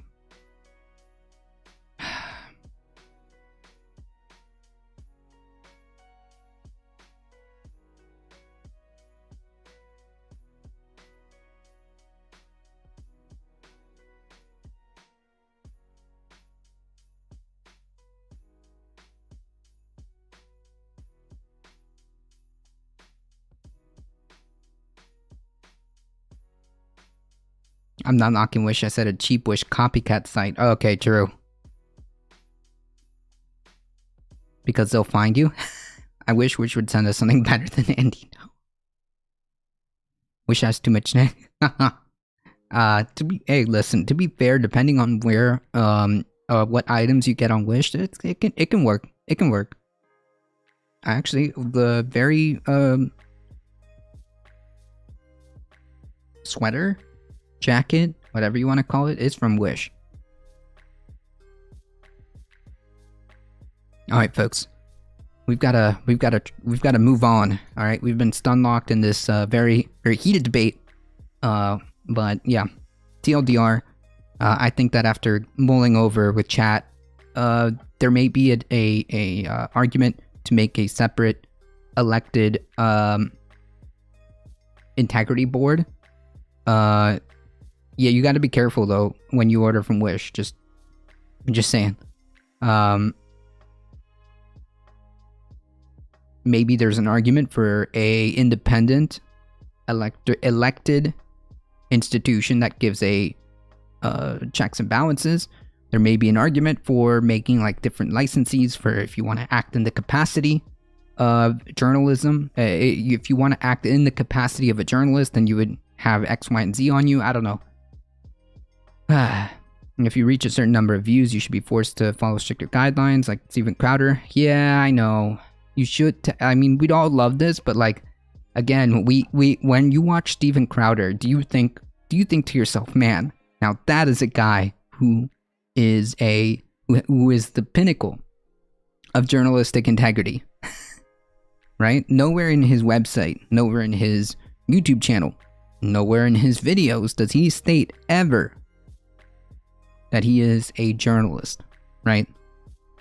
Or that he is the real news or anything like that, because that would get him in lots of trouble.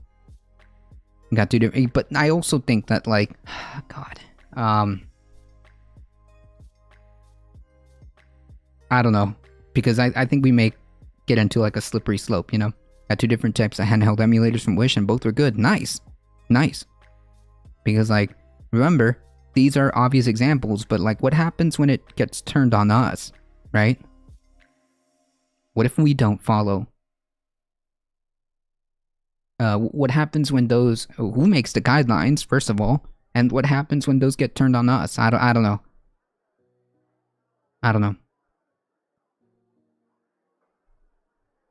Pentagon blames Biden, Newsom for U.S. inaction in breakaway republic crisis. As the escalating crisis over the constitutional republic of City of Oroville enters its second month, the U.S. military leaders have refused to rule out an invasion. Yikes, telling Motherboard that civilian leaders are responsible for inaction to date. For their part, those leaders have articulated no plans to protect both the territorial integrity and the people of their once proud nation, but have also pointed to refuse to deny any military force remains an option. While reporting by local news trace roots of the crisis... Wait. Here we are. To the effects of climate change, as well as pre-existing sectarian tensions between residents of Oroville Enclave and those surrounding Northern California region. The spark that lit the flame when local leaders declared their community of 15,000 a republic on November 2nd. Records show that a council meeting, after considering such subjects as to whether to lease a photocopying machine for $219 a month and a proposal from a firm called D.H. Slater and Sons for the demolition and remodeling of part of local public safety building, the leader adopted a resolution declaring Oroville a constitutional republic city. The document said the Oroville would no longer recognize the authority of the executives of the state of California and the federal government. So basically, they just like seceded. Yeah, I'm gonna order a fusion reactor on Wish. Good luck. It's like audiences asking pop stars and influencers on political opinion. Some way we just have to be responsible about who we trust. That's also a good point. Something that I stress is to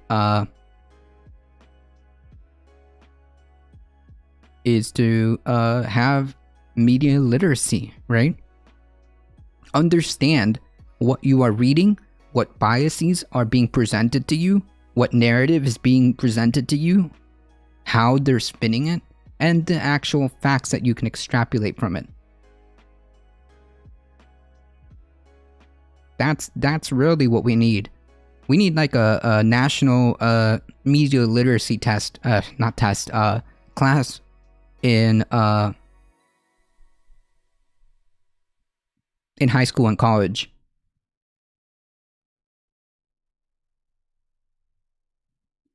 Do your own research. No. Yes, but no. Understand that what you're reading may have a bias. Understand that what you're reading may have a narrative to spin behind it.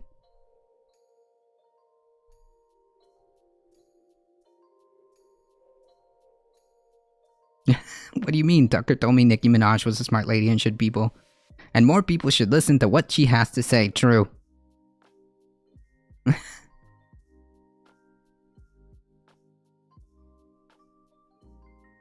Absolutely. I am telling you to do your own research, or at least verify or understand that what you're reading may or may not have biases.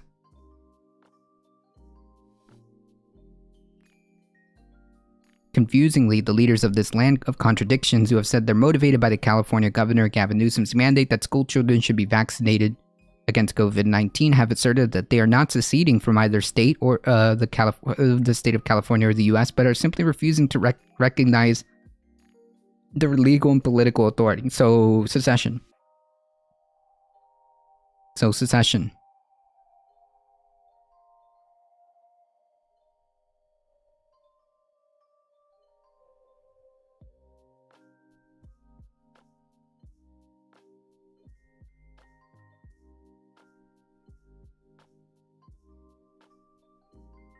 God created our immune system, the most genuine and genius, to fight these kind of things off, and our whole family got it, so therefore, we are now 30% stronger from getting any kind of sickness. What? That's not how that works, okay? That's not how that works. Samaline the Kind Dragon resubscribing with Prime on a 5-month streak. Thank you so much, I appreciate that.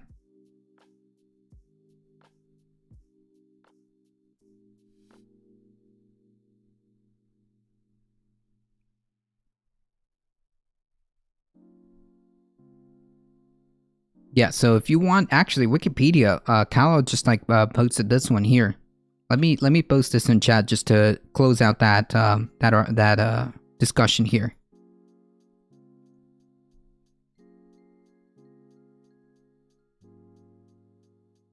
Possibilities, accession, box scores, race results, stock market. There's no such thing as objective journalism nowadays. Even but facts are facts, right? Like, you could try to spin whatever it is, but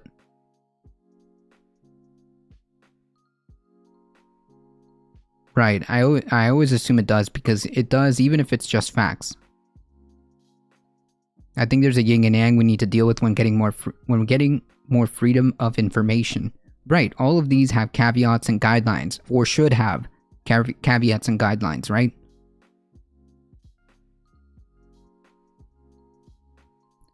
Thank you for standing up for Oroville. Even the cameraman filming the meeting was moved to speak in favor of the separatist movement, leaving his post from behind the camera to suggest that US should look at Star Wars. They gave emergency powers to Chancellor Palpatine and look what happened. Okay.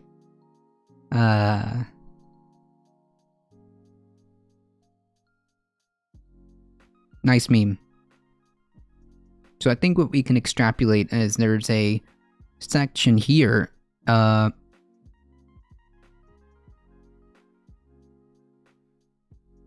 a section here in California that is attempting to have some type of separatist, secession, whatever movement. Kind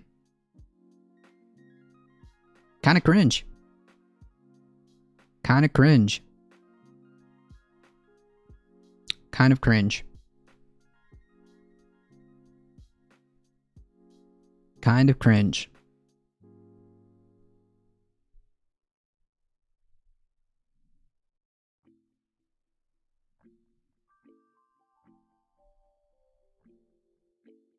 Also, let's kill Christmas. Not with the war means. Yeah, we're fighting a war on Christmas.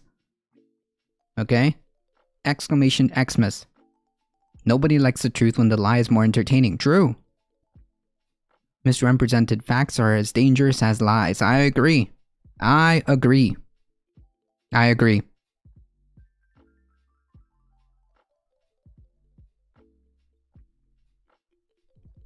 I gotta do more research on the New Republic, but here's an interesting article here.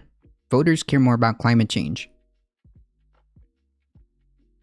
The strange backdrop to world leaders are largely punting their own obligations to the future at the COP26 climate summit, while US Democrats struggle to keep any of their once ambitious climate plans in the budget reconciliation bill. Is that more people, in theory, worry about climate change than ever before. The number of Americans who deny the scientific consensus on climate change is small, only 10%, despite internet misinformation and years of industry propaganda. An AP poll last month, an Associated Press poll last month found a large majority concerned with the issue, with 59% saying global warming was extremely important to them, a 10-point increase from 2018. Yet none of this seems to translate into political salience. There are not only are there few mass protests, but the party of climate denial also has a good election night last week. In exit polls in Virginia, where far-right Glenn Youngkin defeated Democrat Terry McAuliffe, would ask what issues motivated them. Voters didn't even mention climate change. So how could we be so concerned about an issue without it seeming to influence our choices? Well, it depends. who gets a good foothold on the narrative, right? Because in the specific race of Virginia, the right made it all about the culture war and successfully ran on it.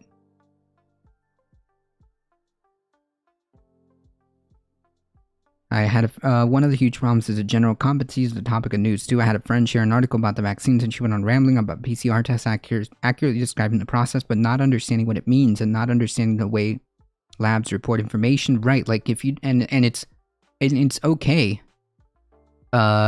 if you don't understand things, right? Like just say that. If you don't get something, that's okay. Like there are plethora of documents to substantiate, all of that data, and if you can't process it, that's okay. I certainly can't. The big man Bartel's getting cited, that's when you know it's real stuff. Vanderbilt political scientist Larry Bartels, author of numerous books on paper on the weirdness of the American public opinion, is skeptical about the widespread concern. In an email, Bartels told pollsters that had never been good at measuring the intensity of voters' feelings. While it is easy to say that people are very concerned about climate change, for many it's probably still a relatively abstract threat in comparison to grocery prices, vaccine mandates, and what's going on into kids' schools. Right, so, the culture war. That's what I'm saying. The culture war. That's what won it. It's not because people aren't, concerned about it. It's because, who gets the hold on the narrative, right? Who gets a stronger showing of their positions, right? That's really what the TLDR is of this. Oh, sorry. Got that. Ah.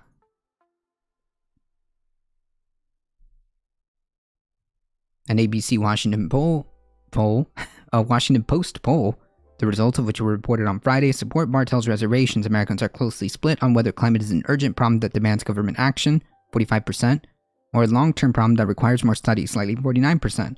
Most of us are a bit worried about the climate, but we disagree on its urgency. So, like, yikes.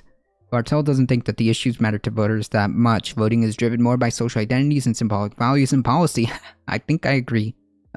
See my comment before about the culture war.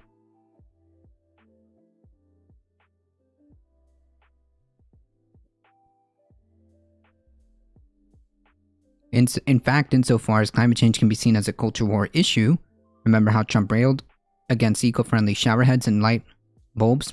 People may reject the identity it evokes, igniting controversy on Twitter. And when interviewed by Ezra Klein on the New York Times in October, political consultant David Shore said that when he tested environmental talking points, those related to climate change performed the worst. Very liberal white people care way more about climate change than anybody else.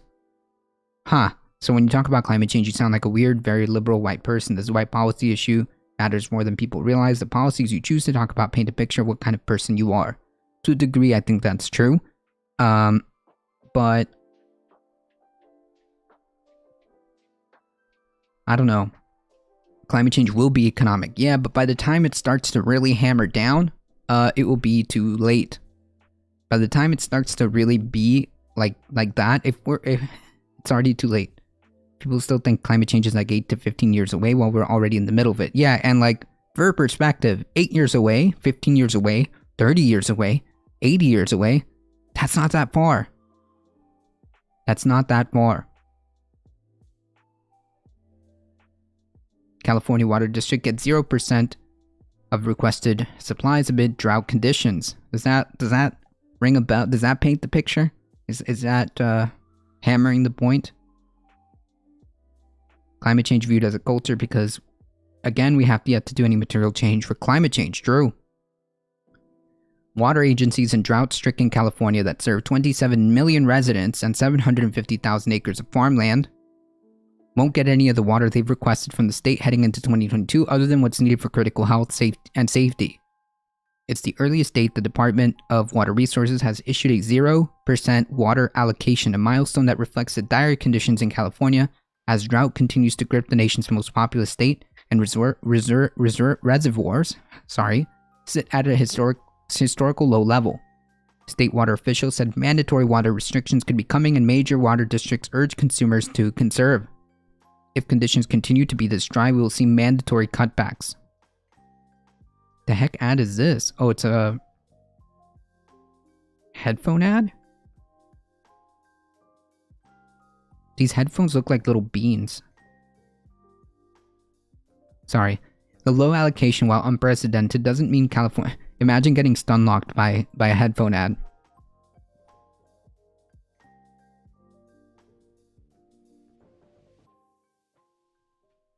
That myopia is the dominant trait of electorates. Climate change is antithetical to our traditional mechanism of democracy because it requires both long-term planning and decision-making that breaks beyond tribal group identities. Broadly speaking, is one of the main reasons why it continues to not be tackled effectively. Yeah, I think there's, yeah. I think, I tend to agree.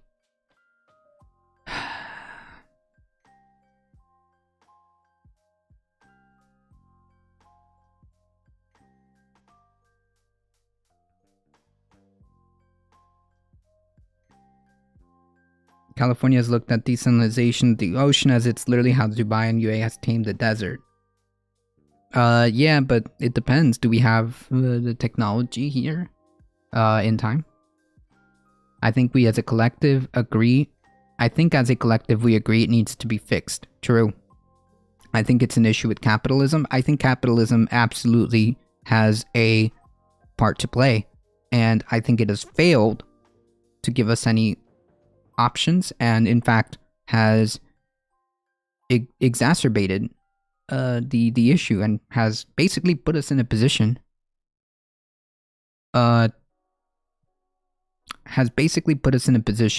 of where we are here. I think it's important to remember, yeah.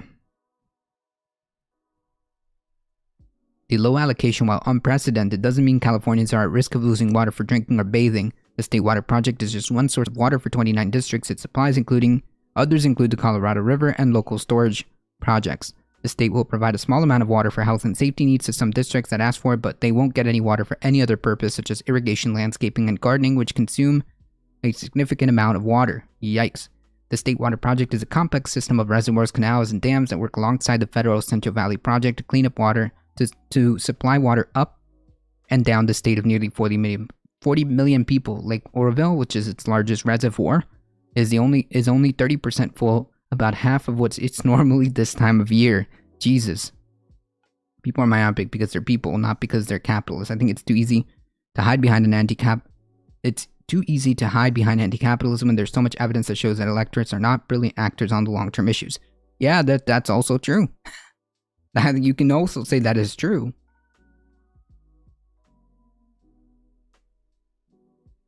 You can also say that is true. Districts that rely on the state have a maximum amount they can request each year, and allocation represents how much state can give based on available supplies. The percentage may be adjusted in early winter and spring depending on how much snow and rainfall the state receives. Last year, the state's second driest on record, district's allocation went from 10% to 5% by March. Went from 10% in December to 5%, and down to 5% by March. The only other time since 1996 that districts have been granted nothing was in January of 2014 since the last drought. Yeah. So definitely something to consider, and it is worrying that it is the situation that we find ourselves where climate change is already happening.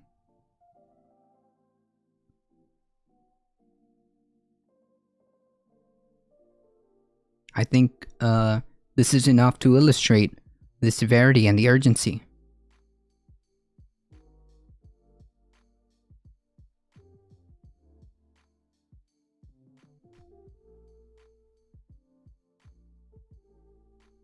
Failure to address this problem will only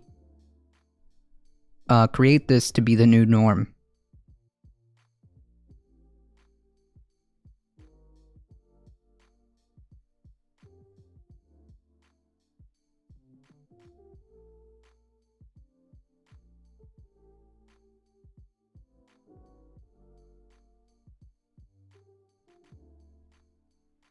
I think you've seen them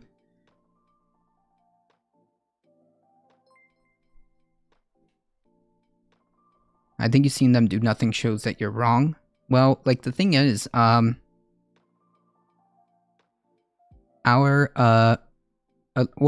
sorry. Okay, so I read elected officials. Our electorate does understand to some degree that there is a problem. Philomike, thank you. Philomath Mike, thank you for the tier 1 sub. I appreciate that.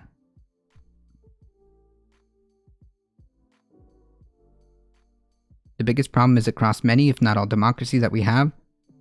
They all contribute to the same sluggish approach to climate change, both at a governmental level but also at a public level. Like, we see the same level of myopia on climate in Switzerland as we do in the US, despite the fact that they're very different socially and politically. Yeah, like, I think that, obviously, we do have a sluggish approach to climate change, and I think that we can also say that, well, why is that? Why is it that we have such a rapid approach? For example, why is it that we have such a rubber stamping of, I don't know, the military budget? We never have a problem with that. That gets done really quickly. That gets done in a matter of, boom, it's done. Military budget, rubber stamped, approved, moved on. That's really interesting. But when it comes to, I don't know, climate change, when it comes to healthcare, specifically in this country, we gotta say, whoa, hold on, whoa. We gotta hold on now. We gotta tighten our belts. Let's have a discussion about this.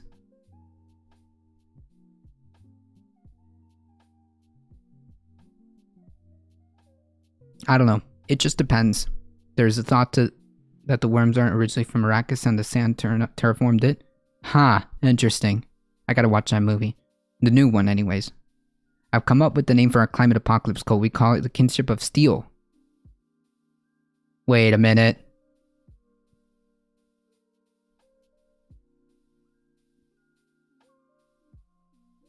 I do think that it's not as simple as just saying, oh, the factors are only broken down to capitalism, right? You can't just simplify it all down to just capitalism. However, we can acknowledge the problems that we are facing have been exacerbated, if not perpetuated, if not encouraged by capitalism.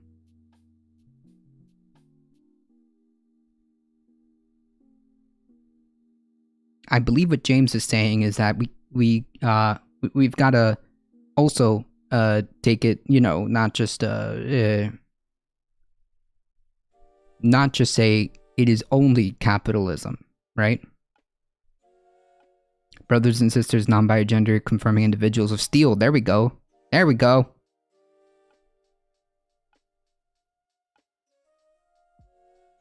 The country that has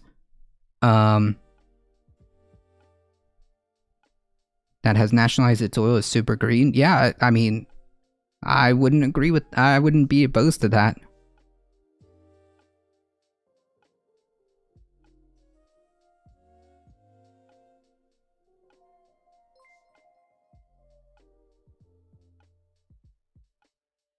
I don't know what that means.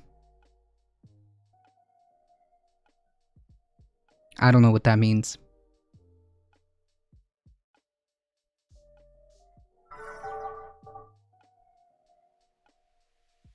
Science deadly, man in the way it's meant to be. No idea what that means. Nationalize them to use the money and stop using it. I mean, Scandinavian nations are capitalist too, so clearly that's not the only limitation. Yeah, like I said, I think that's your point, right, James? That we can't just say it's just this. However, I believe that it is incredibly exacerbated, encouraged, and the problem, dude, there is a factor that we have to acknowledge, that capitalism is exacerbating these problems, in fact, if not encouraging them, right? Nothing stops the almighty dollar. Nothing is above the almighty dollar, up to and including the planet.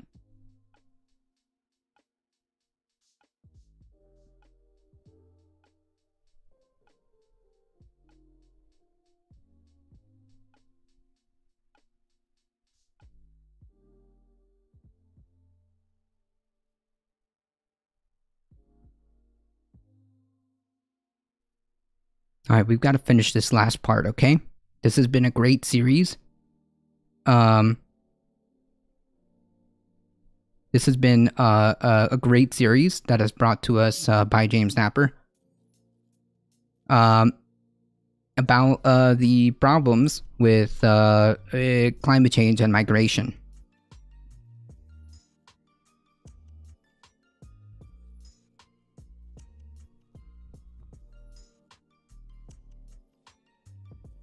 Who is funding the climate change denial? The fossil fuel industry mostly. Agriculture industry is also a big offender.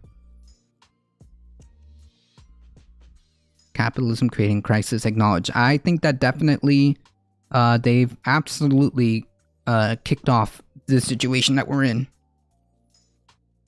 The world is flat because of money, true.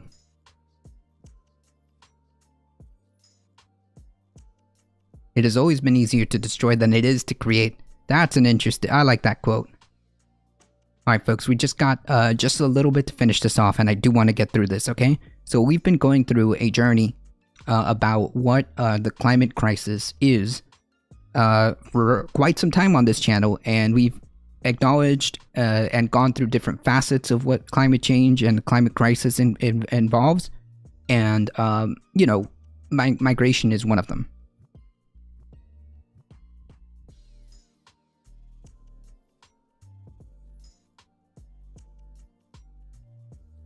Capitalism is in direct fight with fixing climate change. I believe it's I believe that it is a massive hurdle. Because I mean, how do you fight the undue influence that the fossil fuel industry has, right? Like how do you fight that? I don't know.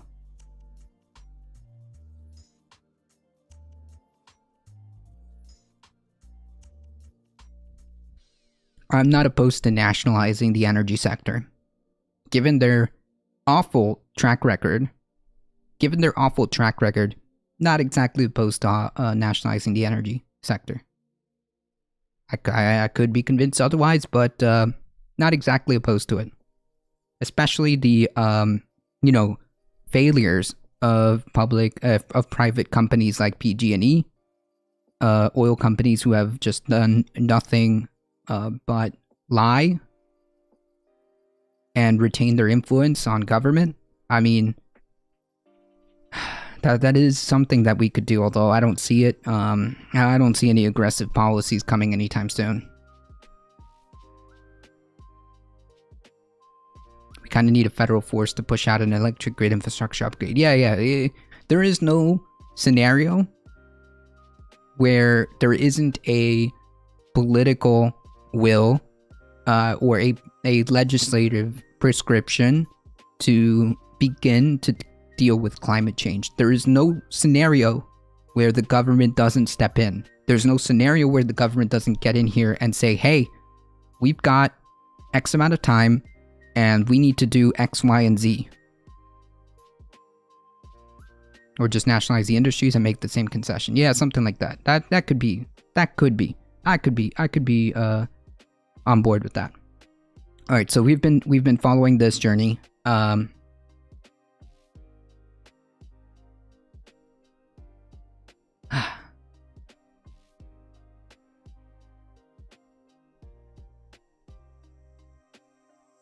Right.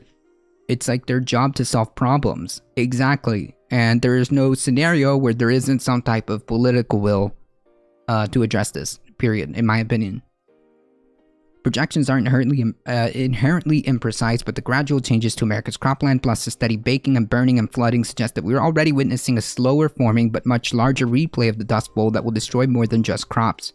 In 2017, Solomon Siang, a climate economist at the University of California, Berkeley, led an analysis of the economic impact climate-driven changes, like rising mortality, rising energy costs, finding that the poorest counties in the U.S.,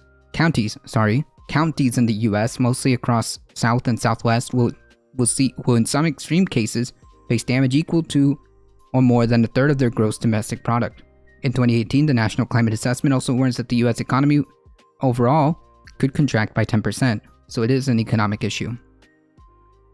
That kind of loss typically drives people towards cities, and researchers expect that trend to continue after the COVID-19 pandemic ends. In 1950, less than 65% of Americans lived in cities. By 2050, only 10% will live outside them, in part because of climate change. In 2100, Howard estimates Atlanta, Orlando, Houston, Austin could receive more than 250,000 new residents as a result of sea level displacement alone, meaning it might be those cities, not the places that empty out, that wind up bearing the brunt of America's reshuffling.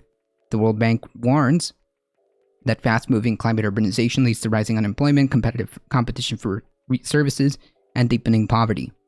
So what will happen to Atlanta metro of 5.8 million people, a metro area of 5.8 million people, that may lose its water supply to drought, that our data also shows will face an increase in heat-driven wildfires. Howard estimates that hundreds of thousands of climate refugees will move into the city by 2100, swelling its population and stressing its infrastructure. Atlanta, where poor transportation and water systems contribute to the state's C+ infrastructure grade last year, already suffers greater income inequality than any other large American city, making it a virtual tinderbox for social conflict. 1 in 10 household earns less than $10,000 a year, and rings of extreme poverty are growing on its outskirts even as the city center grows wealthier. Atlanta has started bolstering its defense against climate change, but in some cases this has only exacerbated divisions. When a city converted an old West Side rock quarry into a reservoir, part of the larger greenbelt, to expand parkland, clean the air, and protect against drought. The project also fueled rapid upscale growth, driving the poorest black communities further into impoverished suburbs.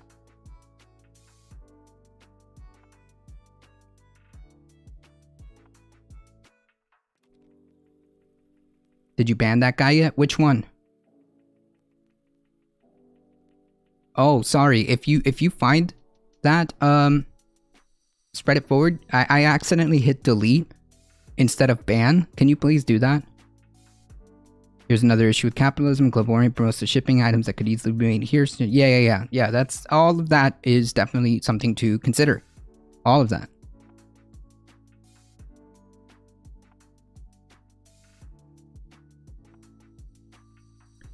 That Atlanta hasn't fully grappled with such challenges now, say Nataki Osborne Jelks, chair of the West Atlanta Watershed Alliance, means that with more people and higher temperatures, the city might be pushed to what's manageable.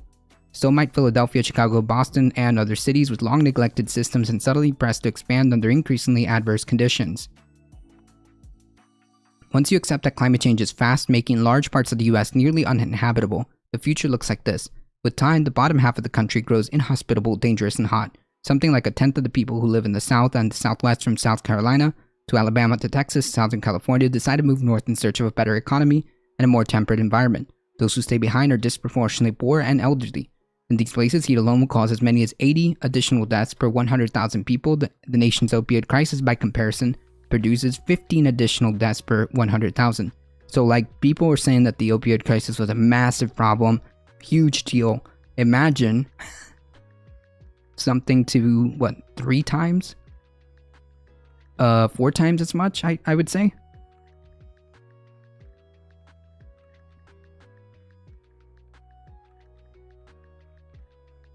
The most affected people, meanwhile, will pay 20% more for energy, and their crops will yield half as much food, or in some cases, virtually none at all. If that doesn't alarm you, I don't know what will. That collective burden will drag down regional incomes by roughly 10%, amounting to one of the largest transfers of wealth in American history, as people who live far north will benefit from that change and see their fortunes rise. The millions of people moving north will mostly head to the cities of the Northeast and Northwest, which will see their populations grow by roughly 10%, according to one model. Once chilly places like Minnesota, Michigan, and Vermont will become more temperate, verdant, and inviting. Vast regions will prosper, just as Hysiang's research forecasts that southern counties could see a tenth of their economy dry up. He projects that others, as far as North Dakota, Minnesota, will enjoy corresponding expansion. Cities like Detroit, Rochester, Buffalo, Milwaukee will see a renaissance with their excess capacity and infrastructure, water supplies, and highway once again put to good use. One day it's possible that a high-speed rail line could race across the Dakotas and through Idaho's up-and-coming wine country, and the country's new breadbasket along the Canadian border to megalopolis of Seattle, which by then has nearly merged with Vancouver to its north. Sitting on my own backyard one afternoon this summer, my wife and I talked through the implications of this looming American future. The facts were clear and increasingly foreboding, yet there were so many intangibles: the love of nature and busy pace of life, the high cost of moving, that conspire to keep us from leaving. Nobody wants to migrate from their home, even when an inexorable danger is inching ever closer.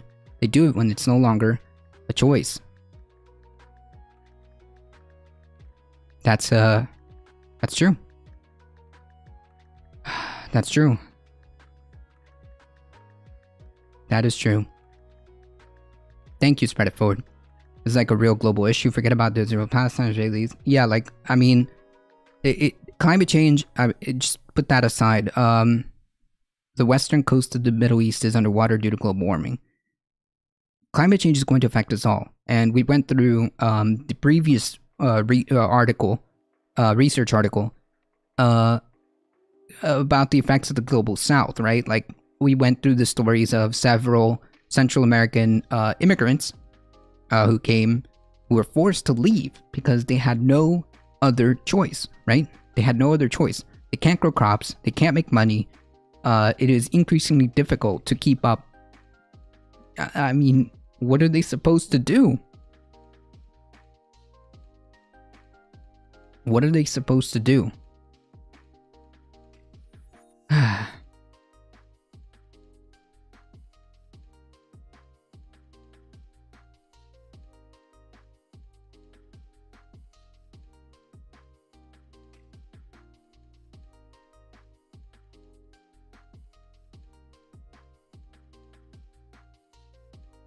And mass indoor grows. I'm not 100% sold. But we need to do what we can in the time that we have with the tools that we have to address this issue.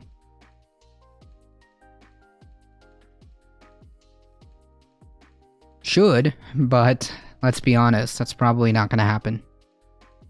They're supposed to die. Oh yeah, I've literally heard that argument. Not our problem until it is, and then you get the far right eco fash argument. I believe that is a possibility, and it's very scary. It is very scary. We saw in the other article that we went through, the reporting done between the New York Times and ProPublica with the Central American migrants that we were talking about. Mexico has its own Mexico First movement. Can you imagine? Mexico has its own Mexico First movement. I mean, things... It's just very worrisome how things can turn out.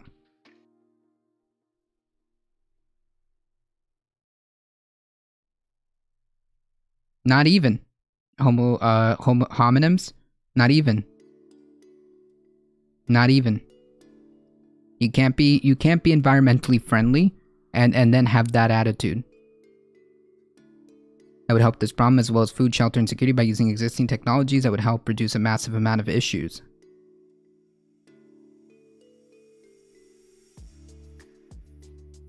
It's the world that has been set up. It is possible that that may be an outcome.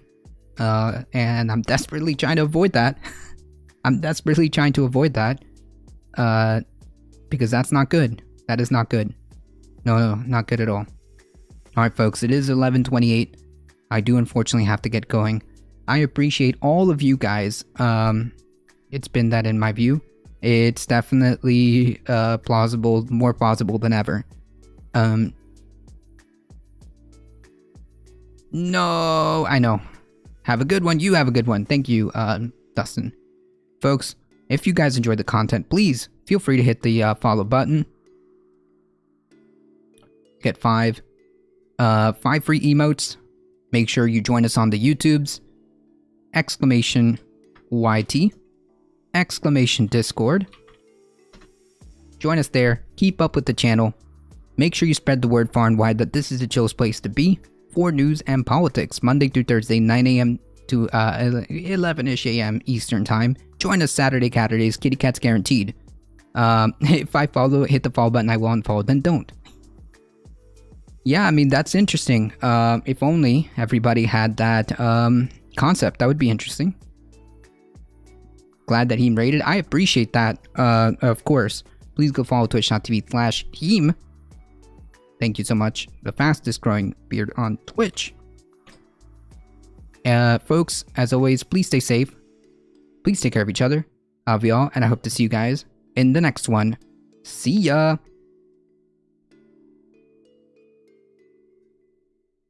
Let's continue the chill vibes, or try to continue the chill vibes, right?